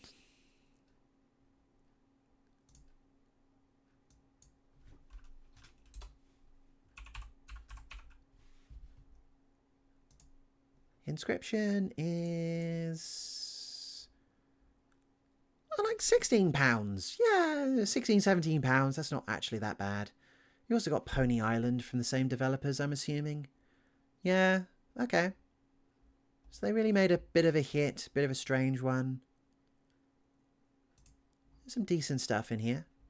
Daniel Mullins Games, published by Developer Digital. I mean, Developer Digital rarely goes wrong. They tend to know a good game when they see it, so that's certainly worth it. And it just seems to be just kind of odd, but interesting. So yeah, give it a whirl, see how that works out. Otherwise, yeah. So I'm not bothering in closing voting for a while. So if you do want to do that, please go to my please go to the links and go to my profile in order to go and vote on that. That would be fantastic. Yeah, I'm not going to stop the game. I'm not going to stop voting until probably sometime next month, I think. I give you guys a good long while to get good and bored of it before it pops. Before I stop that and decide what you guys have got. If you guys end up picking again, because admittedly this ended up happening last time. If you guys end up picking only there's no strong consensus, then all of the top voters, I think, will probably go onto a second vote, and anyone who happens to be in the chat at that time, frankly, will get to vote again. Will get to vote on it instead. So yeah, just so incentive to watch my stuff, so you can try and tip the balance in your favour. If not, or either that, or just stick them on a wheel and see what happens. Really. So yeah, I think we've played some interesting stuff. Yeah. I think probably one of the most expensive games we've featured on here is The Witness, actually. But again, I think I got that in a bundle somewhere. Not certain where. Probably Jingle Jam. I do occasionally pick that up. Well, it's for a good cause. I am now just rambling. Good night, everybody. Thank you so much for watching, and have a good time.